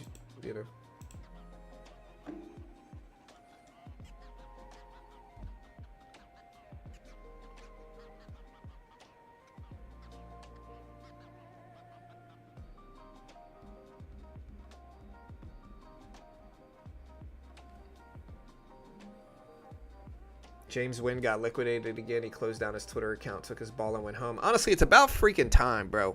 I'm not trying to be critical of James Wynn. But listen, if you make $100 million trading and you don't lock up 75% at least of that and live good for the rest of your life, and you instead decide to gamble the rest of it and then get punched all the way back down to whatever it is, zero, or losing money after being up $100 million as a retail trader, you might have a gambling problem. No offense to him, but you might have a gambling problem if that's what you're doing, you know? Like, I could never imagine being up 100 mil and not being like, you know what? Let me make myself FU money for the rest of my life. I can still trade with 25 million and try to do it again, right? But I'm going to lock in at least 75 mil of that. Nobody will ever tell me a word again. You probably never see me stream again, you know? And so the fact that he gambled it all away without locking in any is, it's not a good sign for discipline. I'll put it that way. To be fair, though, I don't know everything regarding that trade. All I've heard is that he was up 100 million, then he basically ended negative. And so I don't know.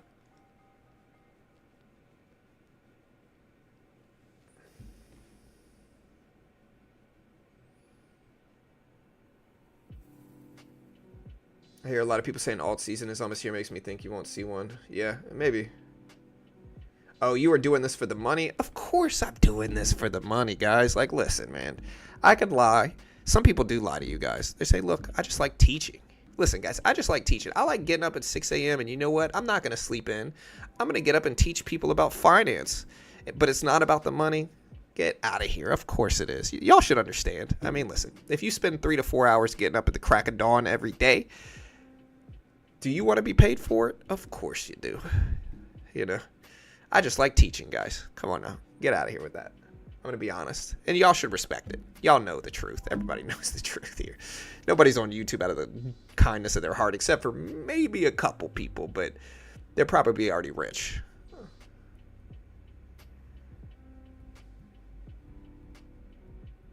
$50 mil, 5% annual is $2.5 million a year. 100%. Yeah.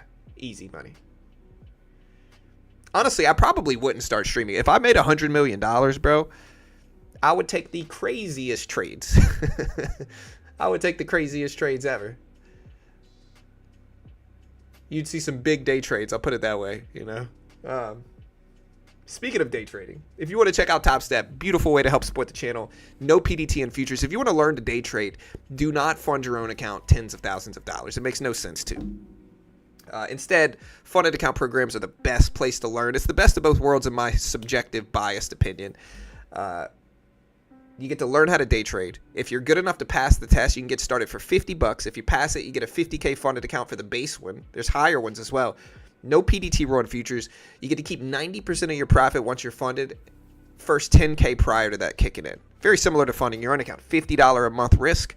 90% split once you're funded. It's the best of both worlds. Limited risk, similar reward, and they pay out hundreds of millions of dollars. They fund thousands and thousands of traders. The rules are some of the most legit. They have some of the most reliable payouts. Zero commission if you use TopStepX, their native platform. It just makes sense, guys. It just makes sense in my biased opinion. But they pay me money, so I'm biased. But in the futures market, you can day trade the S&P, Nasdaq, Dow, Russell, gold, some currencies. Just really useful. Patterns are very similar to day trading stocks. There's just no PDT rule. It just makes sense. If you want to try it out, it teaches you how to trade, in my opinion. Great resources. I'll put the link up. But again, I get paid by them. Top 3 most biased ever. But listen, guys, I'm just doing this out of the kindness in my heart, you know. It's all love. But out of the kindness of my heart, there's a sponsored link.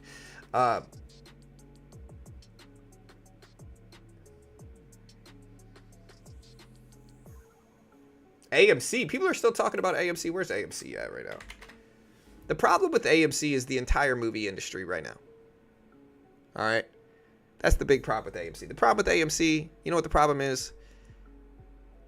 Movie theaters have debuted, what is it? Probably at least 50% less movies in the last 5 years. In theaters is what I mean. Most movies are debuting on either streaming or direct to streaming renting, you know. And only the biggest movies go to theaters. So because of that, obviously movie theaters are going to have less business. And that's what we're seeing with AMC.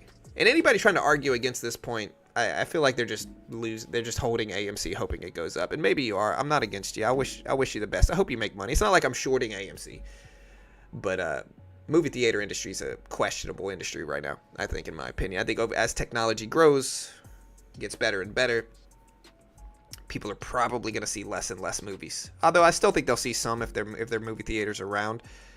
But yeah.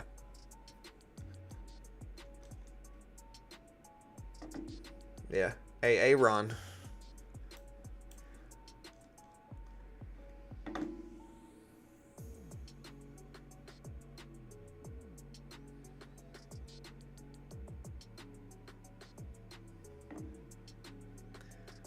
Where's Tesla? Tesla's still pulling back. Tesla at 317.20s. Bouncing right there. This is why you should watch the 200 exponential, chat. Look at this 200 EMA.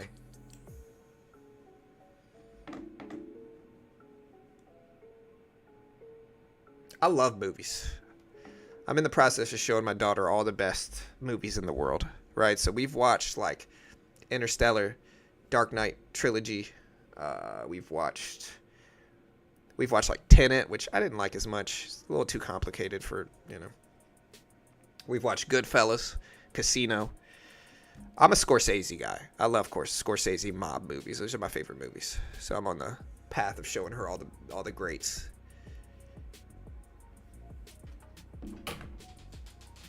Rosie. Hey, baby. Hey. Hey. Out. Out. Hey. Come on, Rosie. Out. Out. Good girl. Come on. Thank you. Sorry, baby. It's okay. Oh, dude. My dogs were so happy to see me, man. So happy.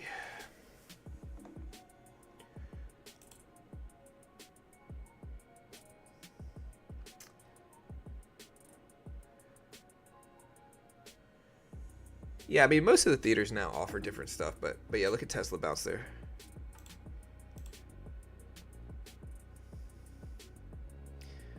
She is 16. And I think that's plenty old enough to watch most of those movies. Honestly, I've said this opinion before. I think the kids that end up turning crazy are kids that are too sheltered from movies like that. I think the ones that end up like romanticizing violence are kids that were sheltered from it when they were young, and so they become a little bit more obsessed with it and go crazy, right? Versus somebody that's exposed to it young. This is the world, you know, this is how, you know, the world is, and they understand it, and they're not as intrigued by the violence because they're, you know, they see it. I think that's the reality of it, personally, you know.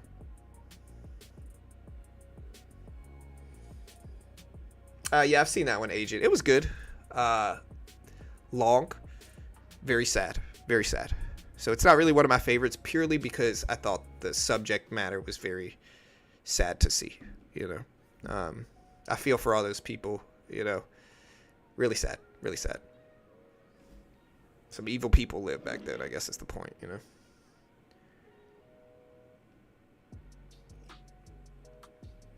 Only U.S. registered crypto exchanges. I mean, I'm a trader / streamer, although I'm not really claiming to be good. I'm just kind of covering. I would say I'm mostly a reporter. I'm like a media personality / reporter is what I would call myself. But yeah.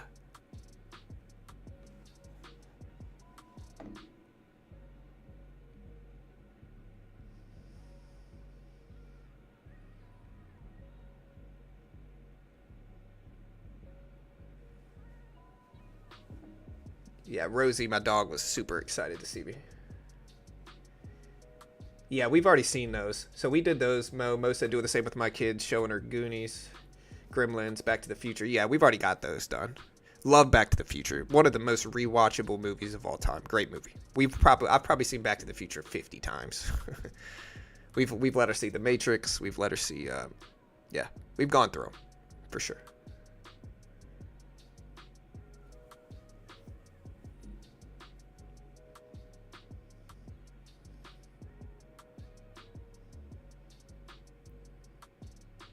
Is Reservoir Dogs too much for her? I mean, we usually do a good job of of censoring the movies, right? Like an example is we recently watched Game of Thrones. We recently finished season 8. She loved it. Was really disappointed at the end, but I think everybody was. But she loved Game of Thrones. Genuinely loved it. But with that said, we still had to censor a lot of it, you know. But yeah. All right, so we're now pulling back. We're at 903.70s.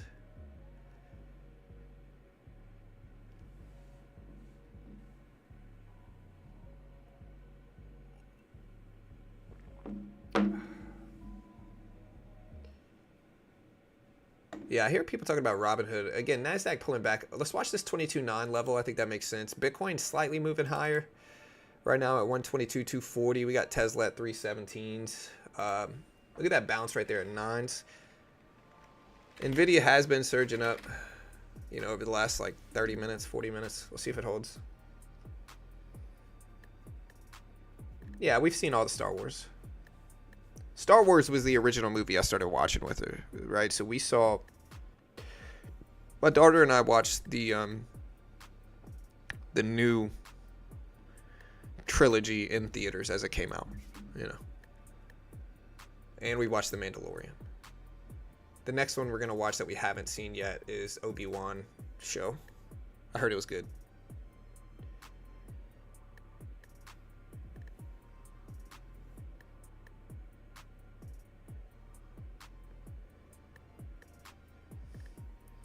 Rosie's going to start her own stream, become an influencer dog. If there was ever a dog to do it, it's Rosie too. All right, so we're back testing this 22.9 level. I haven't really traded in the last 20 minutes. I think we're too choppy after testing these all-time highs. If you look at the Nasdaq here, we're essentially going sideways. You know, kind of rectangular. We recently broke underneath that. Let's see if it holds, but...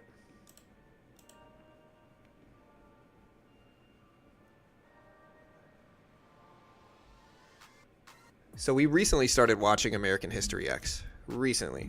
We didn't finish it. We got about a third of the way in, and then we went on our trip and didn't get to watch it while we were gone. But we started that one. We're at 892s. 893s. Are starting to see some red in the Nasdaq. We are at 888 is the 200 exponential. We're at 893s. Another big pullback here in markets. All right, so the India trade minister said the U.S.-India trade talks are going on a fast pace. So that's good. So this is good news. Let me get I forgot the I in here. Let me put that up. All right, so we're pulling back here. Nvidia's at 165.30s. Fed's Hammock says she sees an economy that is really healthy. We got that news that not that long ago. It's now 9 a.m. We got 30 minutes into the opening bell here, chat.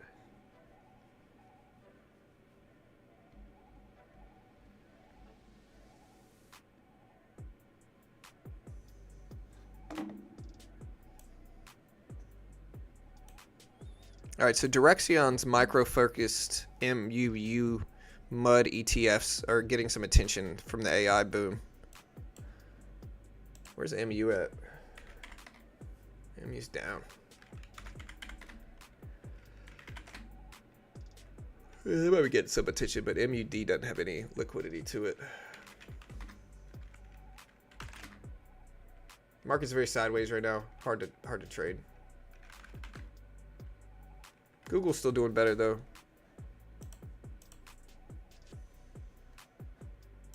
Tesla's doing good this morning. Back up to almost 320s. Highs of the day are 318. What's up, Chef? Yes, Chef. Really scary movies. Yeah, I mean, I don't know what it was. Like, when I was a kid, I used to love horror movies. I'd go to the video store and rent, like, Leprechaun and Halloween and all these horror movies. And I would sit in my room and watch them by myself as, like, a 8, 9-year-old. And I was never scared of them. I don't know why. And then as I got older, they're a little bit too stressful for me at this point in time to watch, like, horror movies. I like sci-fi now and other stuff, but your tastes evolve over time, I think. All right, we're at 897s, rejecting right there at 9s. Part of me almost wants to short down this 200 exponential at 888s, but I think I'll just chill and wait for a second.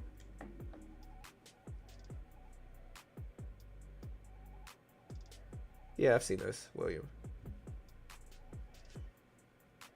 She's seen it, Ryan.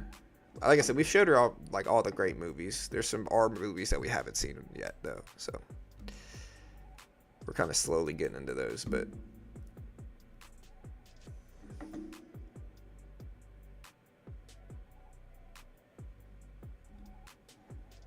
All right, so we're retesting 9s. We've been basically purely sideways over the last 4 minutes as the 9 a.m. market hits. We're going to get ready to day trade.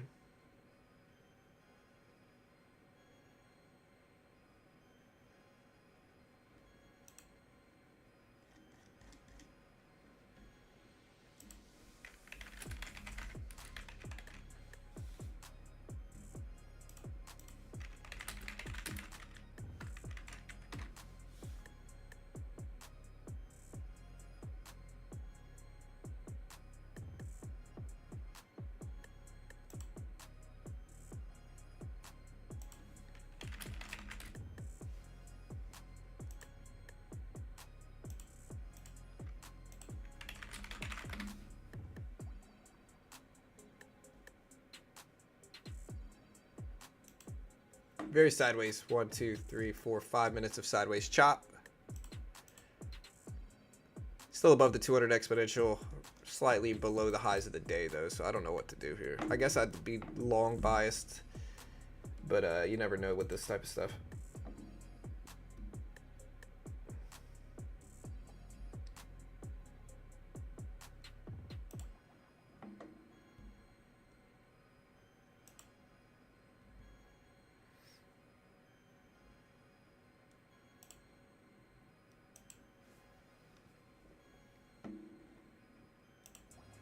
All right, looking at our poll still, we asked people, does Bitcoin break 200K this year? 56% say yes, 44% say no. I'm going to do another poll right now. We're going to ask people. Are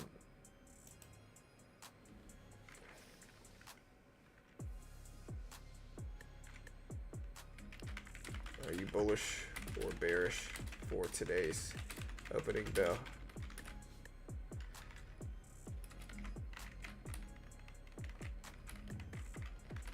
This is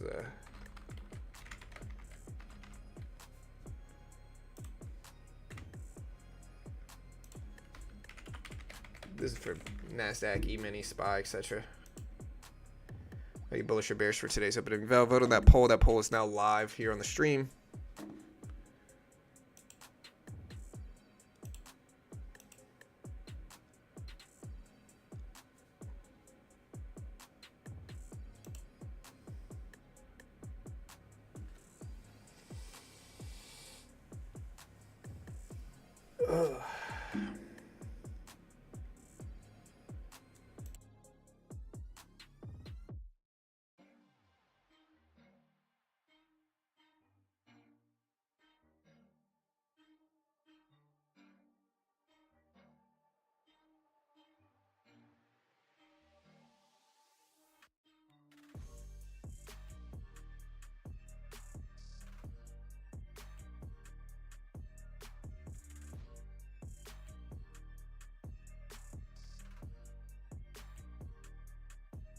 All right, so I'm looking deeper into some of this news here.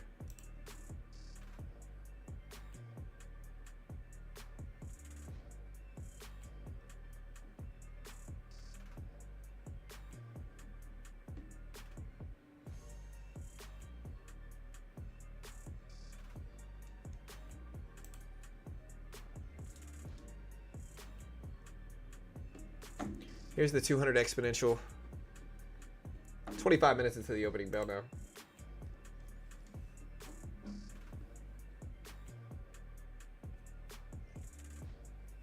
Do you recommend only trading one futures like Nasdaq or micro E-mini when first starting out? Yeah, I mean, I think everybody's different and has different bank rules. I think if you have not shown profit yet and you're just starting, I think it's smart to, but I think everybody's different. And I think people are going to lose regardless in the beginning, and so you might as well trade small while you lose instead of needing to trade big. Like, I don't think it makes any sense to need to trade multiple Nasdaq contracts as a new trader that's probably going to lose money. You got to understand, like, almost everybody's going to lose in their first few, months, years day trading. And so, you got a couple options. You can either trade small and smart and lose smaller amounts of money as you learn, or you can trade large, try to look cool, gamble, do whatever, and trade big money. And, big money, it's not, like, there's some benefits to it, of course, which would be getting used to trading larger size. You get used to taking bigger swings. You get used to taking larger amounts of risk. But I also think you're still probably going to lose. You're just going to lose more.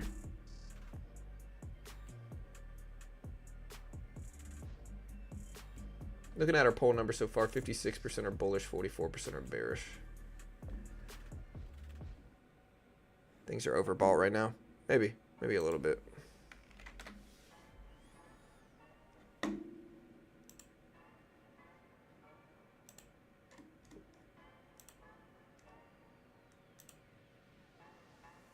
Grayscale files confidentiality for U.S. IPO with the SEC.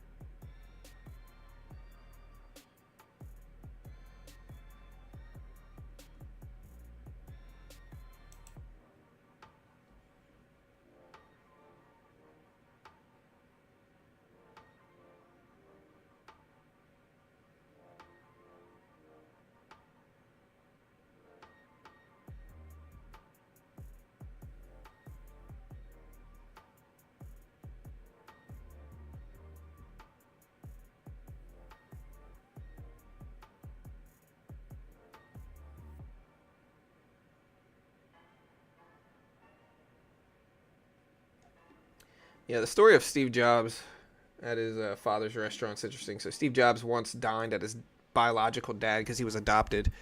His biological dad's restaurant, exchanged a handshake, left a good tip without either of them realizing it.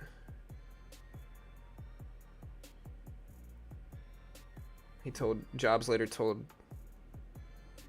somebody that he didn't like what he had learned about his dad and chose not to pursue him, saying they abandoned him. Jobs had eaten there.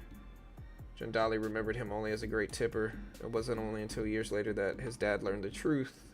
His dad tried to reach out in his final years, sending birthday emails, but Steve responded briefly, but maintained his distance, fearing his dad might go public with it. Never saw him again. Said his adoptive parents were his real parents, 1,000%. Interesting. Yeah, guys, so we're waiting for the market to open. Nasdaq's pretty quiet and sideways, but we're still waiting here. We got some time. We'll see if we get some good stuff.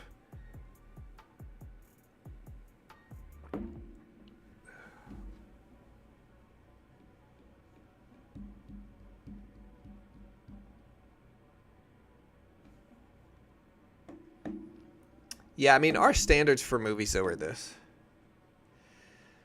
We don't watch anything pre-75.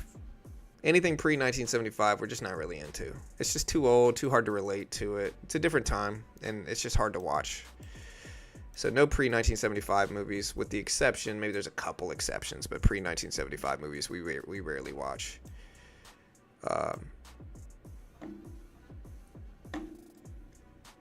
All right, we're at 895s, bouncing at the 200 exponential multiple times. And again, this is why you should be watching the 200 exponential. If you want to know why, this is a valuable level. Like, look at this, 200 EMA, 200 EMA, 200 EMA, right around the 200 EMA here. So you can see every time we pivot to this level, we bounce around it, within a range around the 200 exponential here. You can kind of see that. Why does the 200 exponential work? It works because people think it works. They're watching it. It's the 200 exponential moving average. It's one of the most watched indicators. And so because it's got so many traders watching it, they base their trades around it. And so what happens is you get an influx of buys and sometimes sells, depending on where, the Nasdaq or S&P or whatever you're looking at is, depending on where the security is in terms of price over or under 200 exponential and volume weighted average price. Traders watch these levels. They pay attention to them. And so because of that, they're valid in a lot of ways.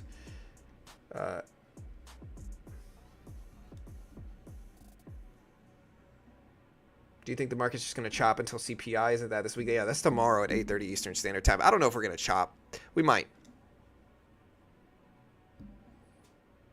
Yeah, algorithms use it for sure. Yeah, no, I feel you, Ryan. I like 80s movies. We watch a lot of 80s movies.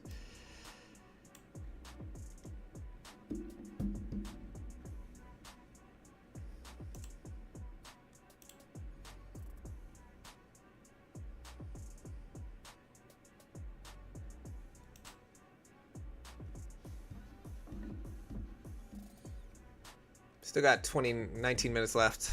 Waiting here. I mean, we got an easy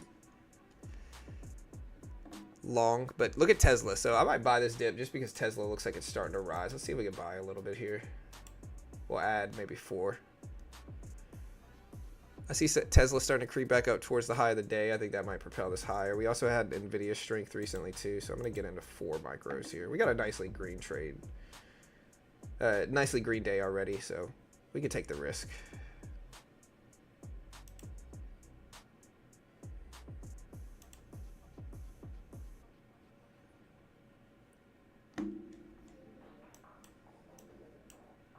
Are you guys long or short right now? All right, look at Tesla. Tesla about 75 cents away.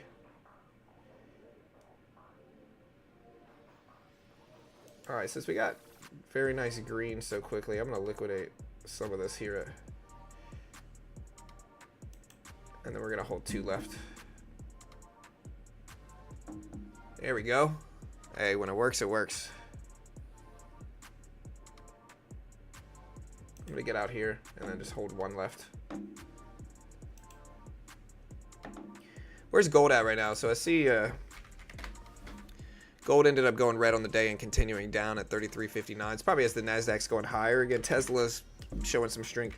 Nvidia showing some strength. Tesla getting close to the highs of the day, and that might influence momentum is what I'm looking at. Highs of the day are right here at 318. So Tesla highs are right here. And I just think as we get closer to highs, there's more momentum pushed towards them.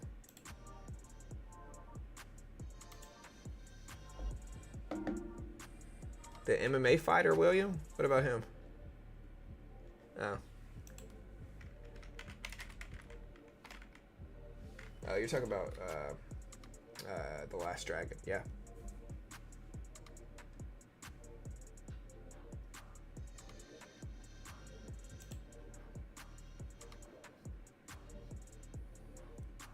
All right, so we're green. We're testing that 900 level again. Let's see if we go higher. Again, Tesla shooting up. Tesla at 317.30s.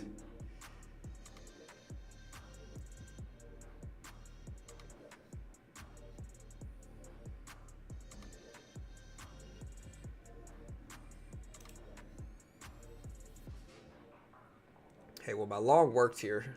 We just tapped previous high.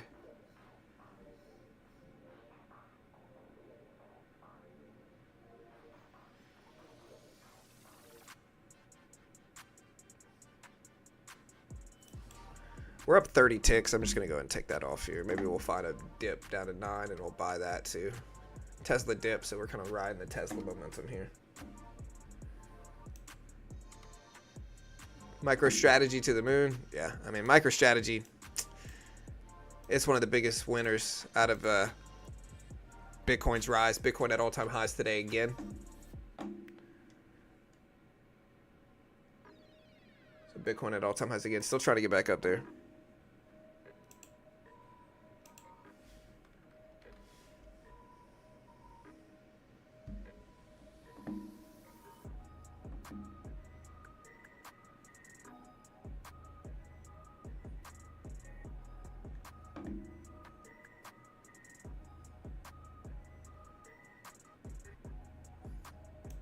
Nasdaq still shooting up towards the highs of the day. And I hope you guys see, like, I try to take profit around the tops up here. Like, I don't really like targeting the break of these. I instead just want to take profit around the highs up here, you know. So that's all I'm trying to do. Once we get up to the top of the range, I kind of take profit. Even if we break, I don't think the edge is worth it.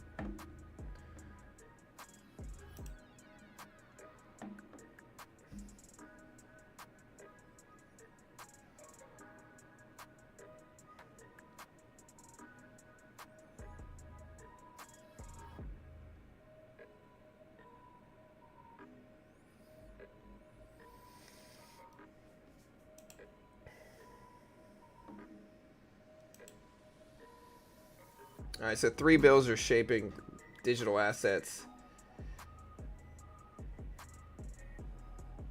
U.S. Congressional Party launched Crypto Week to accelerate the passage of 3 bills: the Clarity Act, the Genius Act, and the Anti-CBDC Act. This reform ends a decade of uncertainty in the crypto industry, they're saying, creating a clear framework for capital infusion. In terms of crypto stocks, you got Coinbase, Robinhood, you got Circle, which is a stablecoin issuer.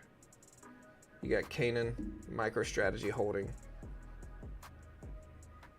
Mining, you got Mara, CLSK, Coors, Riot, Wolf, Hut 8, BitDeer, Iris, Hive, Bit Digital, Bitfarms, Cypher.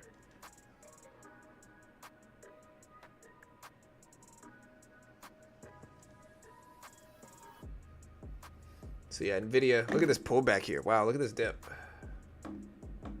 This is why I take profit around the highs, because that's where a lot of people take profit, personally. Make sure there's no news coming out. I mean, we got 13 minutes until the open, so. Right, so Brazil could ask for tariff postponement of 90 days, according to CNN.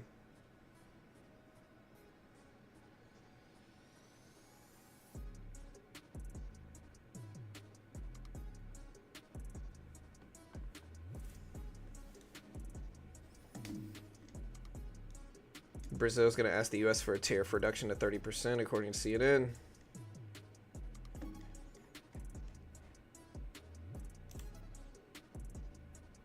Could ask for 90-day tariff postponement as well.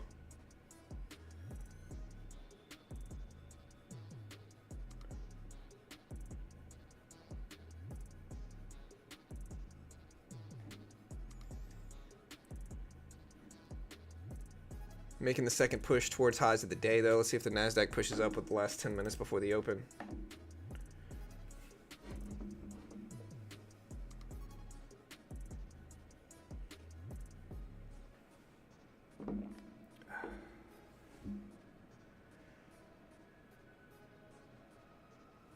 Dinobots. I don't know much about Dinobots, but I know about Street Sharks, you know.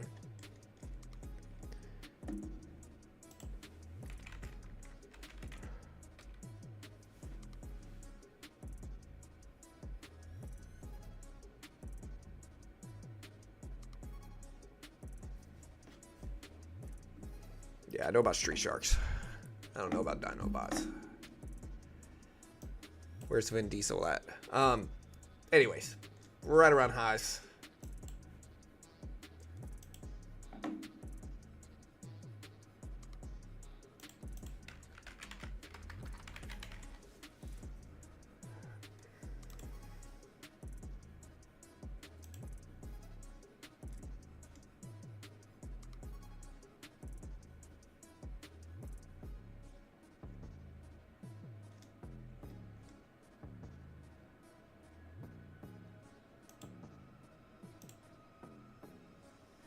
All right, so the European trade chief Šefčovič said on trade talks with the U.S. says it takes 2 hands to clap, basically saying that the U.S. is not doing their part here. According to Šefčovič.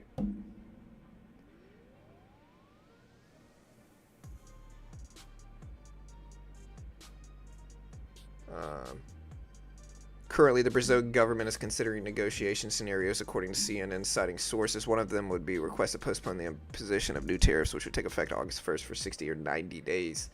They'd also discuss reducing the tariff from 50 to 30%. We already covered this news, but we're just kind of breaking it down a little bit more detail. Tesla coming down under the 200 EMA, so is Bitcoin. So is the Nasdaq here. Nasdaq's not under the 200 exponential. That's at 890s. We're at 897s right now, but still falling down a little bit, small amount.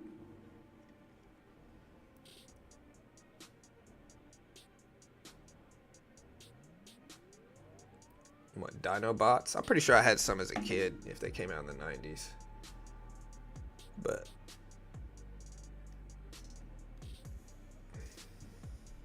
right, we got 10 minutes until the opening bell. Let's see what we get. Do me a favor, hit the subscribe button if you haven't already. We appreciate it. But hit the notification bell. Thanks so much. It's been a slow week. We haven't had any economic data this week. It's been kind of boring.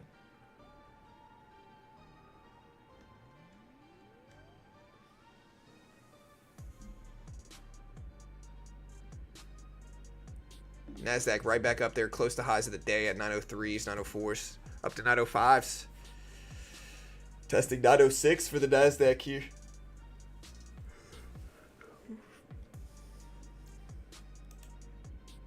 Hey, what's up, Tobias?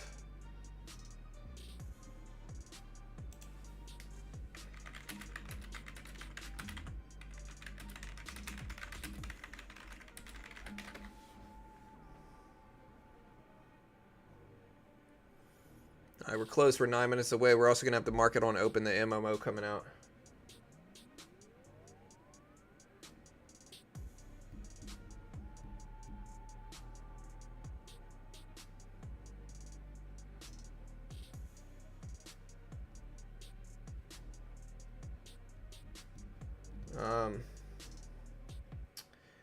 So there's a new DOJ investigation into James Comey and former CIA Director John Brennan for making false statements to Congress during the Russiagate probe, is what this news is regarding the president in Russia. It centers on a 2016 interference assessment, including scrutiny over the use of Steele dossier in that intelligence report. Brennan denied it. We'll see what happens. This is 3 days ago. I haven't seen anything new on this today. Nasdaq just broke highs of the day. I think, no, not quite actually. High of the day is 909. Looks like we're gonna break it though. And there's the break. So we got up to over 910 here this morning as the new high of the day on the Nasdaq, and we are about 7 minutes into the opening bell. About 7 minutes.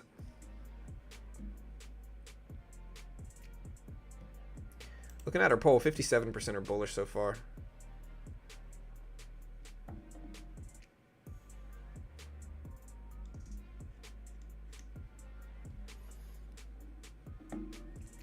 Nasdaq's over highs here.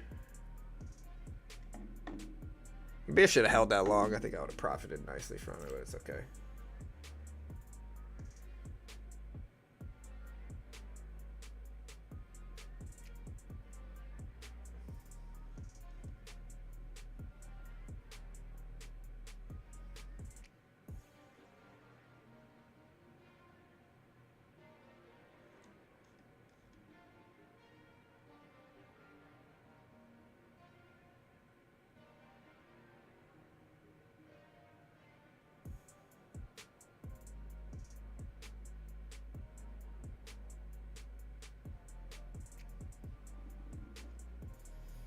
All right, chat, we got 6 minutes. Look at the NASDAQ surge. 916s, 917s, big surge coming in. 918s, 919s, 920 for the NASDAQ here. Is this news driven? This might be the market on open influencing. This is probably what it is. Seth Chofik says we need a system solution on China rare earth curbs. He said on trade negotiations it takes 2 hands to clap. But the NASDAQ is pumping up, I'm guessing, on the market on open volume. Up to 920s. Tesla rising very close to highs of the day, but still about 60, 70 cents away from it.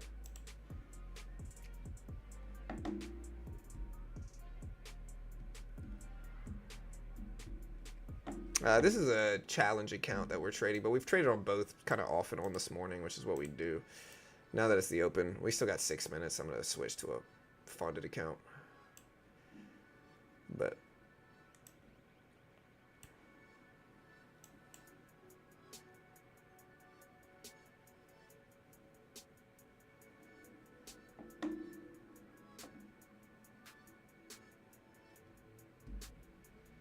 if your daughter's a music fan, yeah, I'll check it out, William. Appreciate it. Nvidia up to 166.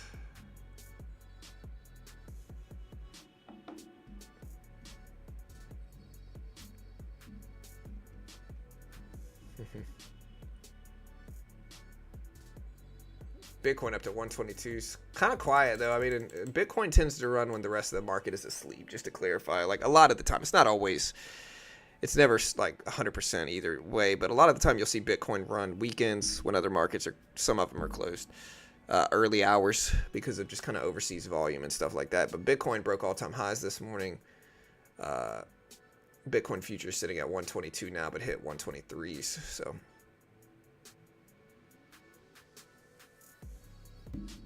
We got 4 minutes left into the opening bell. You guys red or green today? Ooh. Again, I'm running on 2 hours of sleep. Ooh. We're at 9:30, so let's see if this 9:30 level rejects.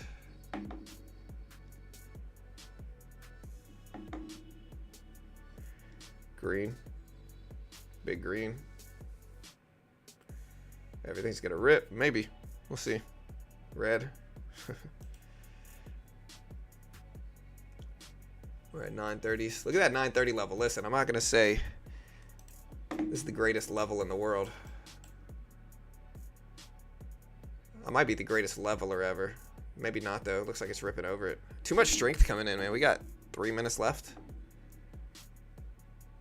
But red, red, red.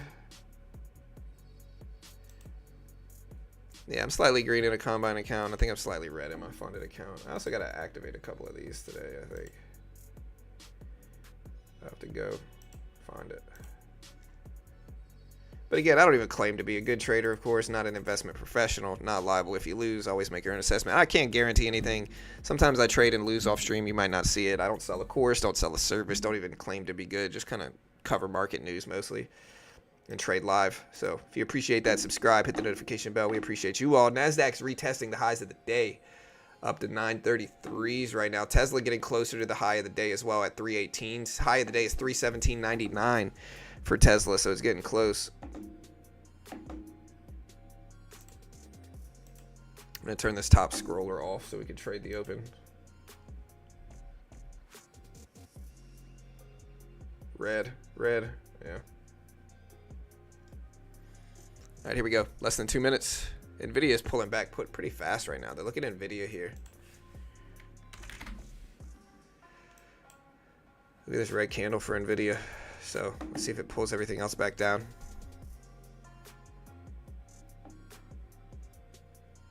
I got the pop, 850. Hey, nice, man. Reason Bitcoin is going up with Nasdaq is because they're going up due to inflation and dollar printing. Yeah, I agree. Safe haven, like nature of them right now.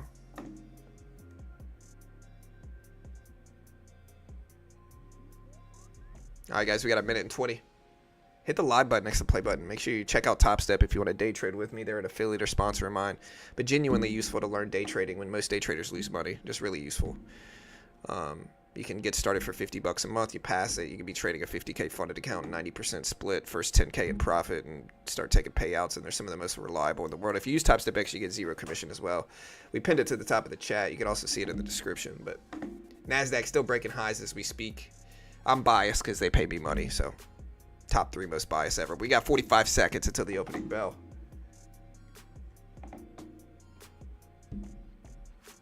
I mean, we're not doing QE. Like, the Fed's not doing quantitative easing yet. 944. We're still doing quantitative tightening, I believe. Slower amount versus what we were like 6 months ago, but still some. Nasdaq's still pumping up. Let's watch 23,000. I think 23,000 is the next really big level. 23K. Nvidia dipping down though. This has got to be Tesla. Yeah, Tesla getting very close to highs of the day, that is.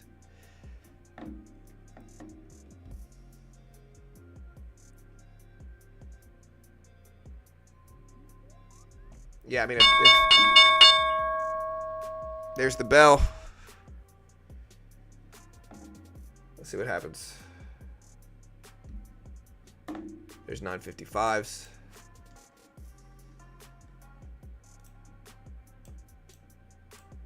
$955 level holding. Tesla and Nvidia falling down a little bit at the open. Let's see what we get.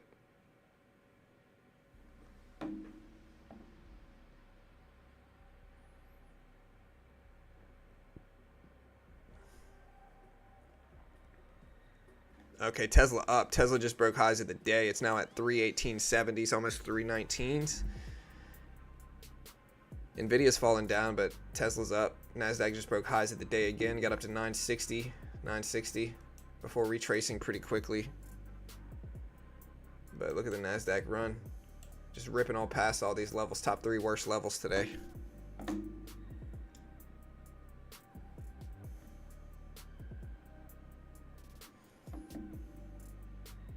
Nvidia still fading back down.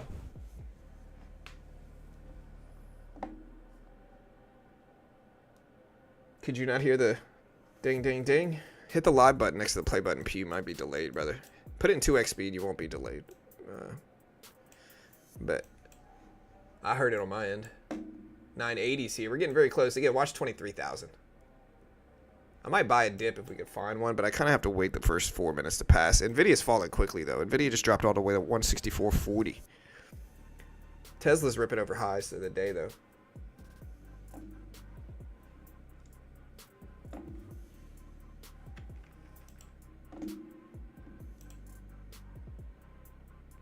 All right, so the European trade chief Sefcovic in the U.S. says that Europe and the U.S. are working to find a solution for Section 232 tariffs.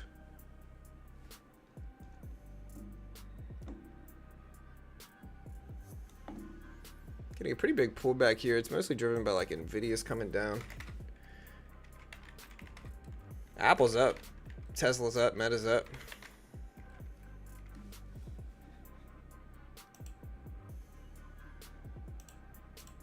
We can buy a dip here. If we can get one, I'll buy it.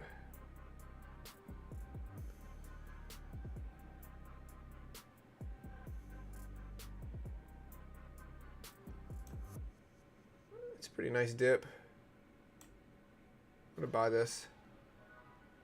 There we go. Give it a second.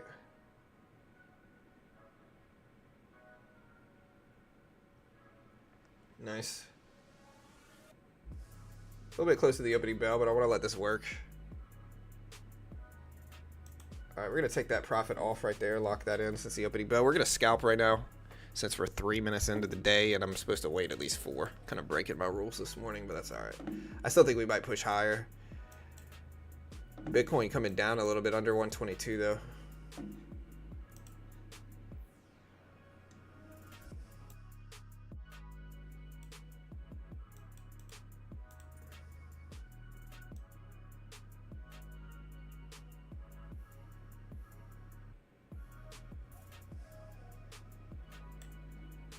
I should have held it. I think, chat, I just should have held it.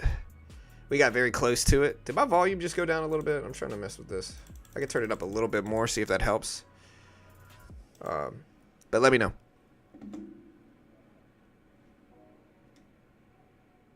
S-bet dump back down. People take a profit. Is it really? Yeah, not enough to... I don't think that's enough to spark fear. We're still gapping up a huge amount on the day for SBET. Yeah, the ding, ding, ding was loud on my end, too. Let's see if we can buy this pullback now. All right, so we bought this dip.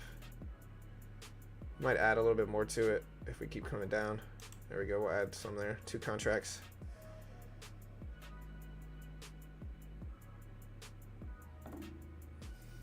I'm not going to add any more to this. I want to see if it retraces up quick, but...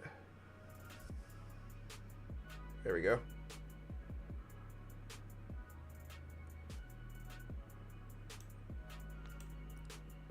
I'm going to get out half here just to protect the trade. Make it small.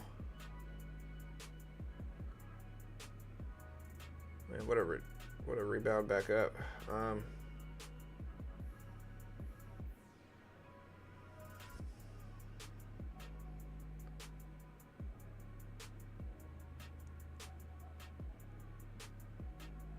Looks like me getting out of that half was smart.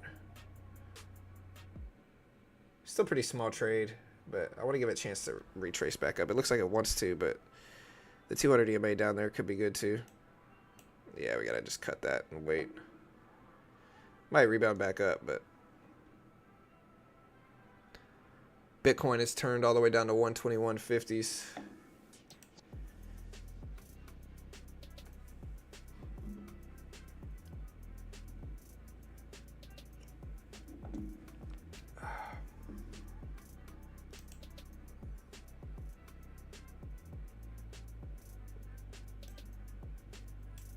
I'll try to buy this too and maybe add some on a dip now again, but there we go, it's good.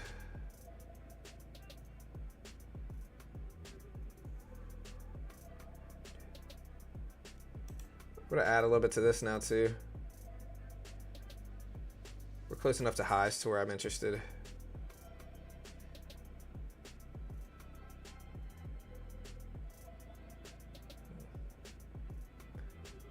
All right, we're gonna take half of that there. Nice. We're gonna cut that right there. Still pretty flat on the day, but going back and forth. If we get another dip, we'll buy it again. I didn't like buying here. I don't like this dip, but we'll see if it works out for me. There we go. Nice. What else feels like on Top Step X right now?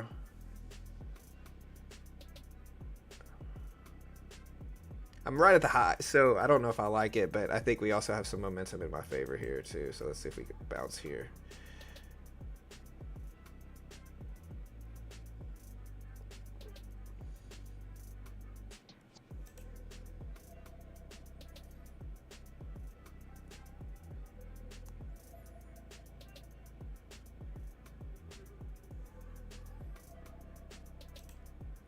We're now back to green. Let's take another half off there. We were green on the day for a split second, so we got ourselves back to green. We're definitely green since the open. I want to give this a second though here.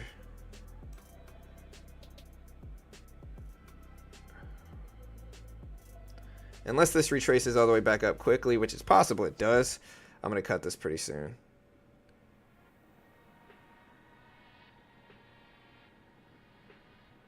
Yeah, I gotta cut it. Made a little bit of money on the trade actually, but looks like it's gonna break highs and then it breaks down. Let's see if we bounce right here. I don't know if I like a long now. Tesla's coming all the way back down. About to hit the 200 exponential, but still.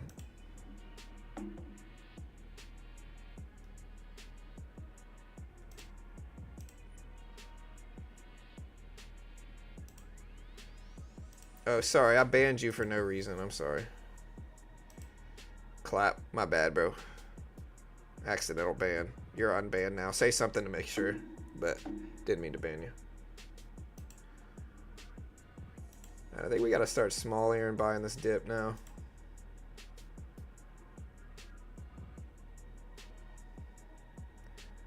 I'll look to add to a winning trade if we can get it. I was hoping Tesla would bounce to the 200 EMA, but it's not. So now we're basically flat since the open, but red's coming in. What a retracement do I want to add here? I should try, see if it pops back up. There we go. All right, we got out half right there just to protect the trade, make it basically flat. We'll let the rest sit. Nice.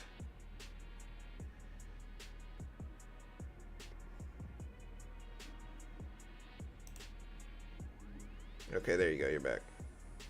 Vacation was good. I'm glad to be home though.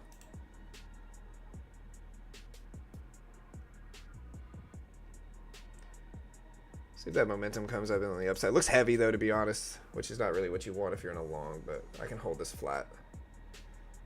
Let's see if it gets bought up. Nice.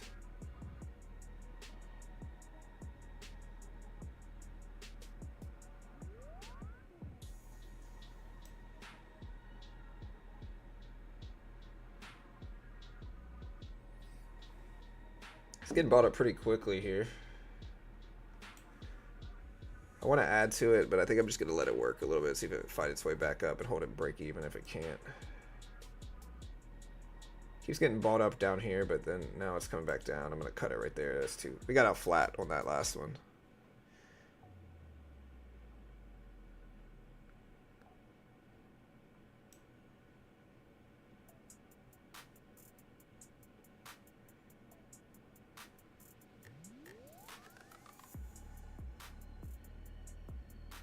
Yeah, I'm running on 2 hours of sleep, so I don't know if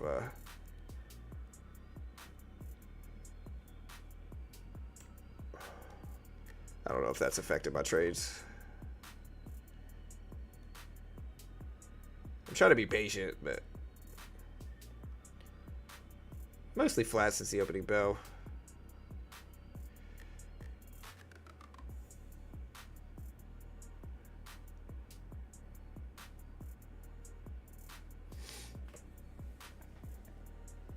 Trying to take some longer term trades here with 10 minutes into the open. But every time we try to take a longer term trade, it dips down quick, stops me out.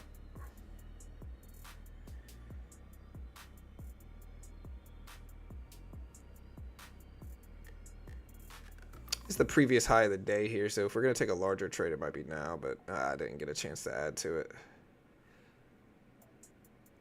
Watching Tesla close. It's the day before CPI inflation too, so we might have like choppiness. We've had a big range, but sideways action. SBET just broke highs at the open too.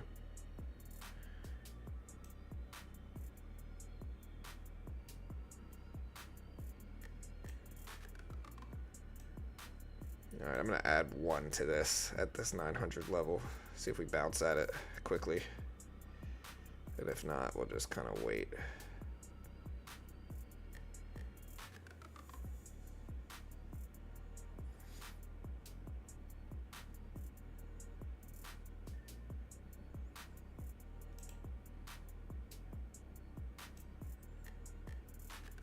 We break underneath this, my bias is going to start shifting here. That's kind of what it's doing now. Yeah.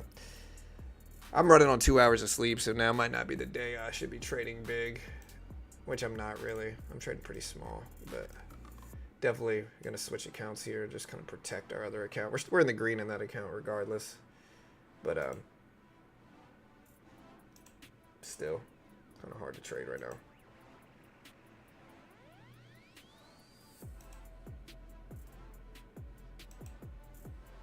Big breakdown. Let me see if any news happened. Merck initiated phase 3. JP Morgan earnings due tomorrow.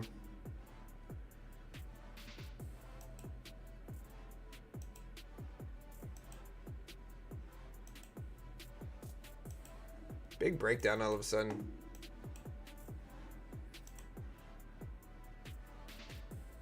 Yeah, I still do jiu-jitsu.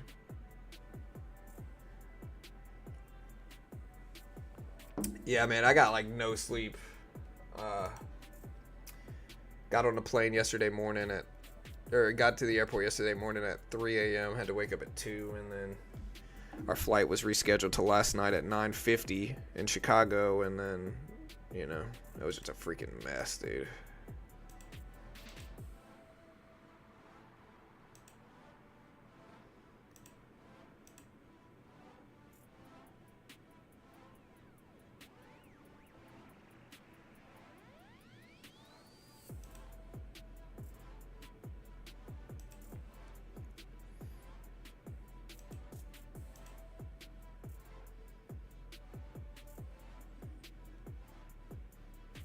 See the dashboard. Where am I at? There it is. There's the new one.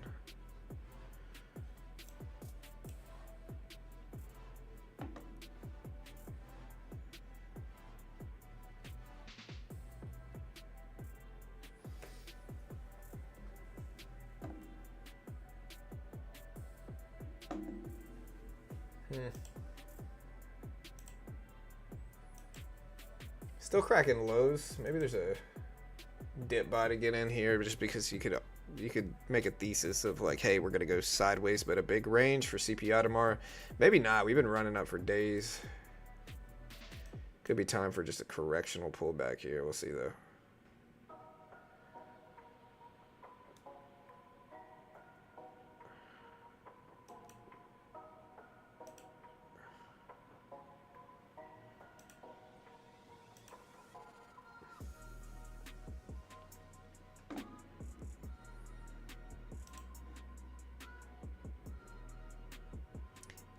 Yeah, I don't know if I'm ever going to go back to freaking the airport again, dude.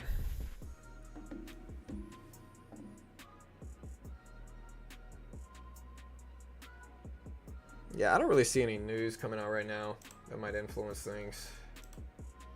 Tesla shares hit 2-week high, but Tesla ended up dipping down now at the open.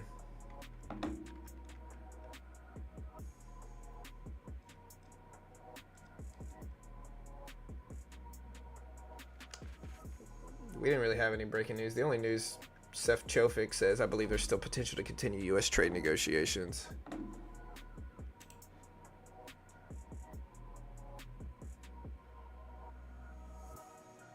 Bitcoin ripping. Yeah, Bitcoin up to 122.40s right now. So Bitcoin is ripping right now.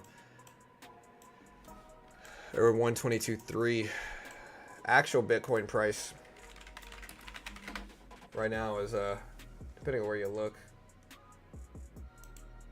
I like to look at TradingView for this.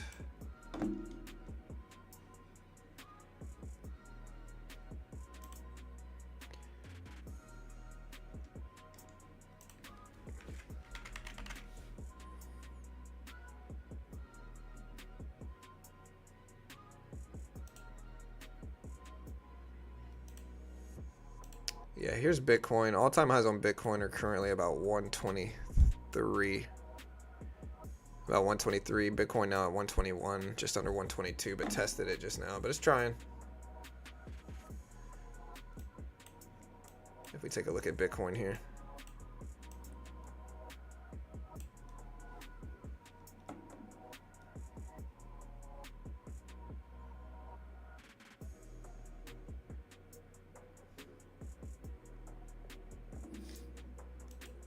Again, if you haven't checked out TopStep, beautiful way to help support the channel. No PDT in futures. TopStep does a really good job of, like, they give you a 50K demo. They test your skill. You pass the test, great. They fund you 50K, 90% split. You get to keep your first 10K in profit, which is a similar reward to funding your own account. If you fail, you're out $50. So instead of losing 5, 10, 20, 30 grand, like a lot of new traders end up doing, funding their own account and losing it, your risk is $50, $100, $150, depending on which challenge you pick. No PDT rule in futures. Patterns are very similar to day trading stocks. Just a great way to learn. Great way to learn. No PDT rule. You can check out the link in the description. Again, not an investment professional. I'm not liable if you lose. You always got to make your own assessment. Trade smart. Can't guarantee anything. Understand CFTC 4.41. Looks like my trade idea on buying this dip would have worked, though, and I did make a little bit in a different account, but not enough to really celebrate over.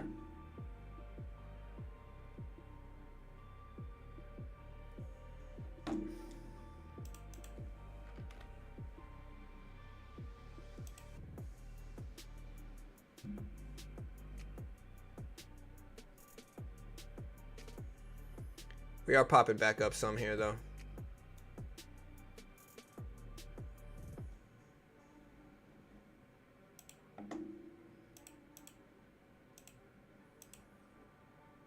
The Dow turns positive. 30-year yields further move away from 5%. Last down at 4.95%.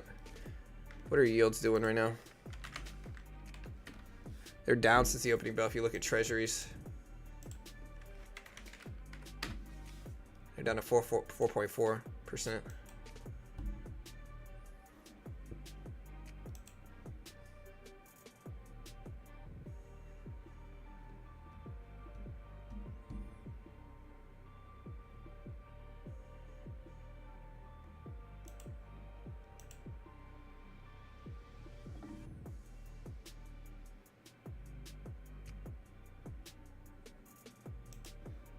You have to follow their rules, Kato. You can't make over 1,500 a day if you're trying to get funded in 2 days. You can't make all the profit target at once. Just, you didn't read any of their rules, bro? Pretty simple rules. I mean, there's certain rules. You can't just take one big trade, make 3K. Like, just not that's not a true test of skill. You got to break it into 2 days minimum.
All right, guys, so we hit the top of this range at this 930 level.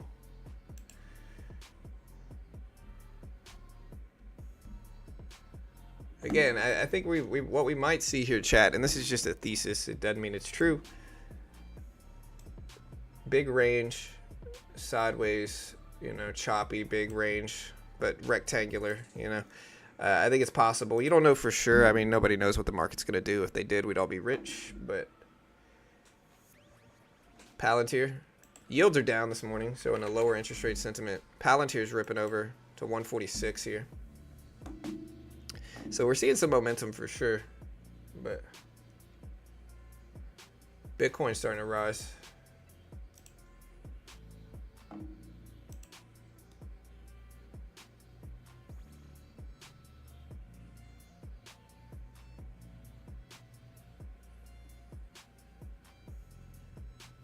Remember, tomorrow we have CPI inflation data.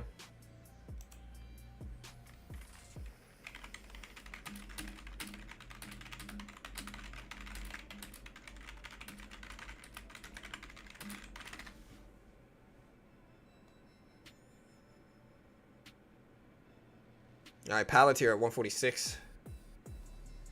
All right, so economists are forecasting 0.3% to headline and core CPI for June, a notable increase from May.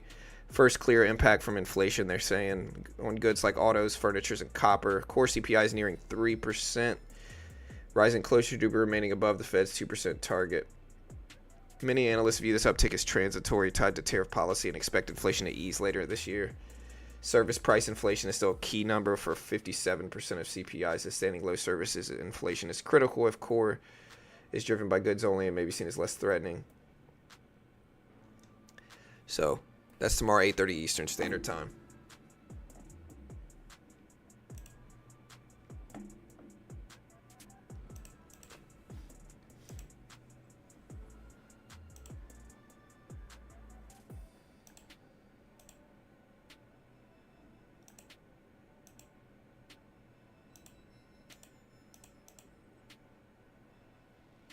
Still waiting. We did bounce right here at this 903 level, which was the previous high of the day on the NQ. Again, look at Tesla. Tesla's still weak. Bitcoin's still fighting back, maybe breaking all-time highs today. We'll see. Hood, Robinhood. 100's a big milestone. Like, you got to think about what human nature gravitates to. They gravitate to big whole dollars.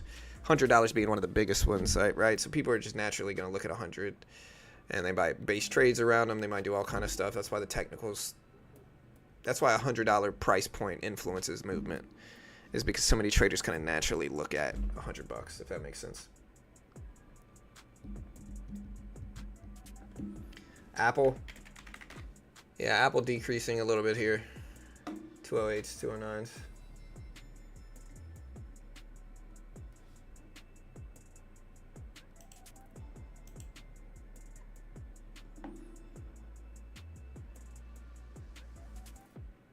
We're at 930s. Bitcoin's still fighting its way back up. Like, look at here. Look, this is the actual Bitcoin price on TradingView.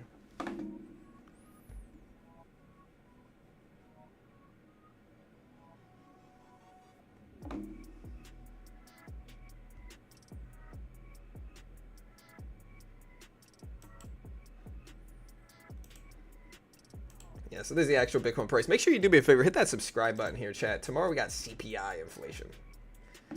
Very, very, very important.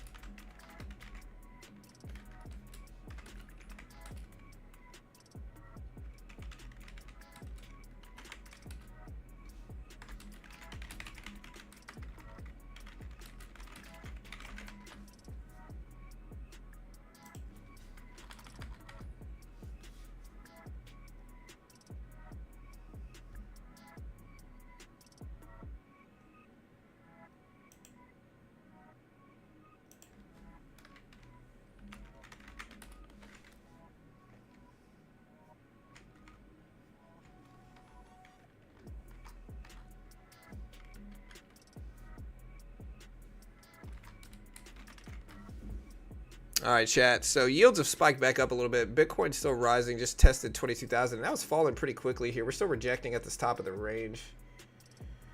So, I don't know.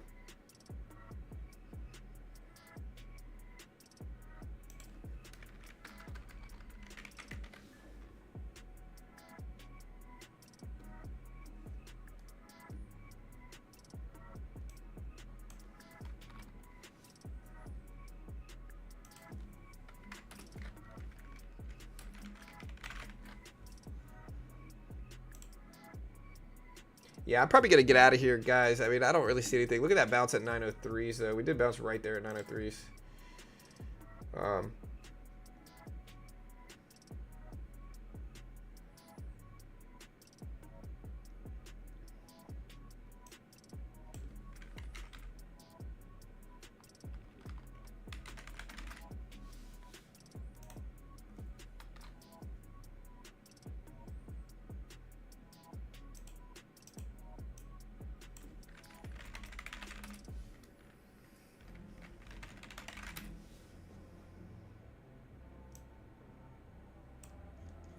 All right, we're coming back down. Yeah, I'm going to get out of here, guys. Listen, I love you all. I'll be back bright and early tomorrow morning. So just stick around.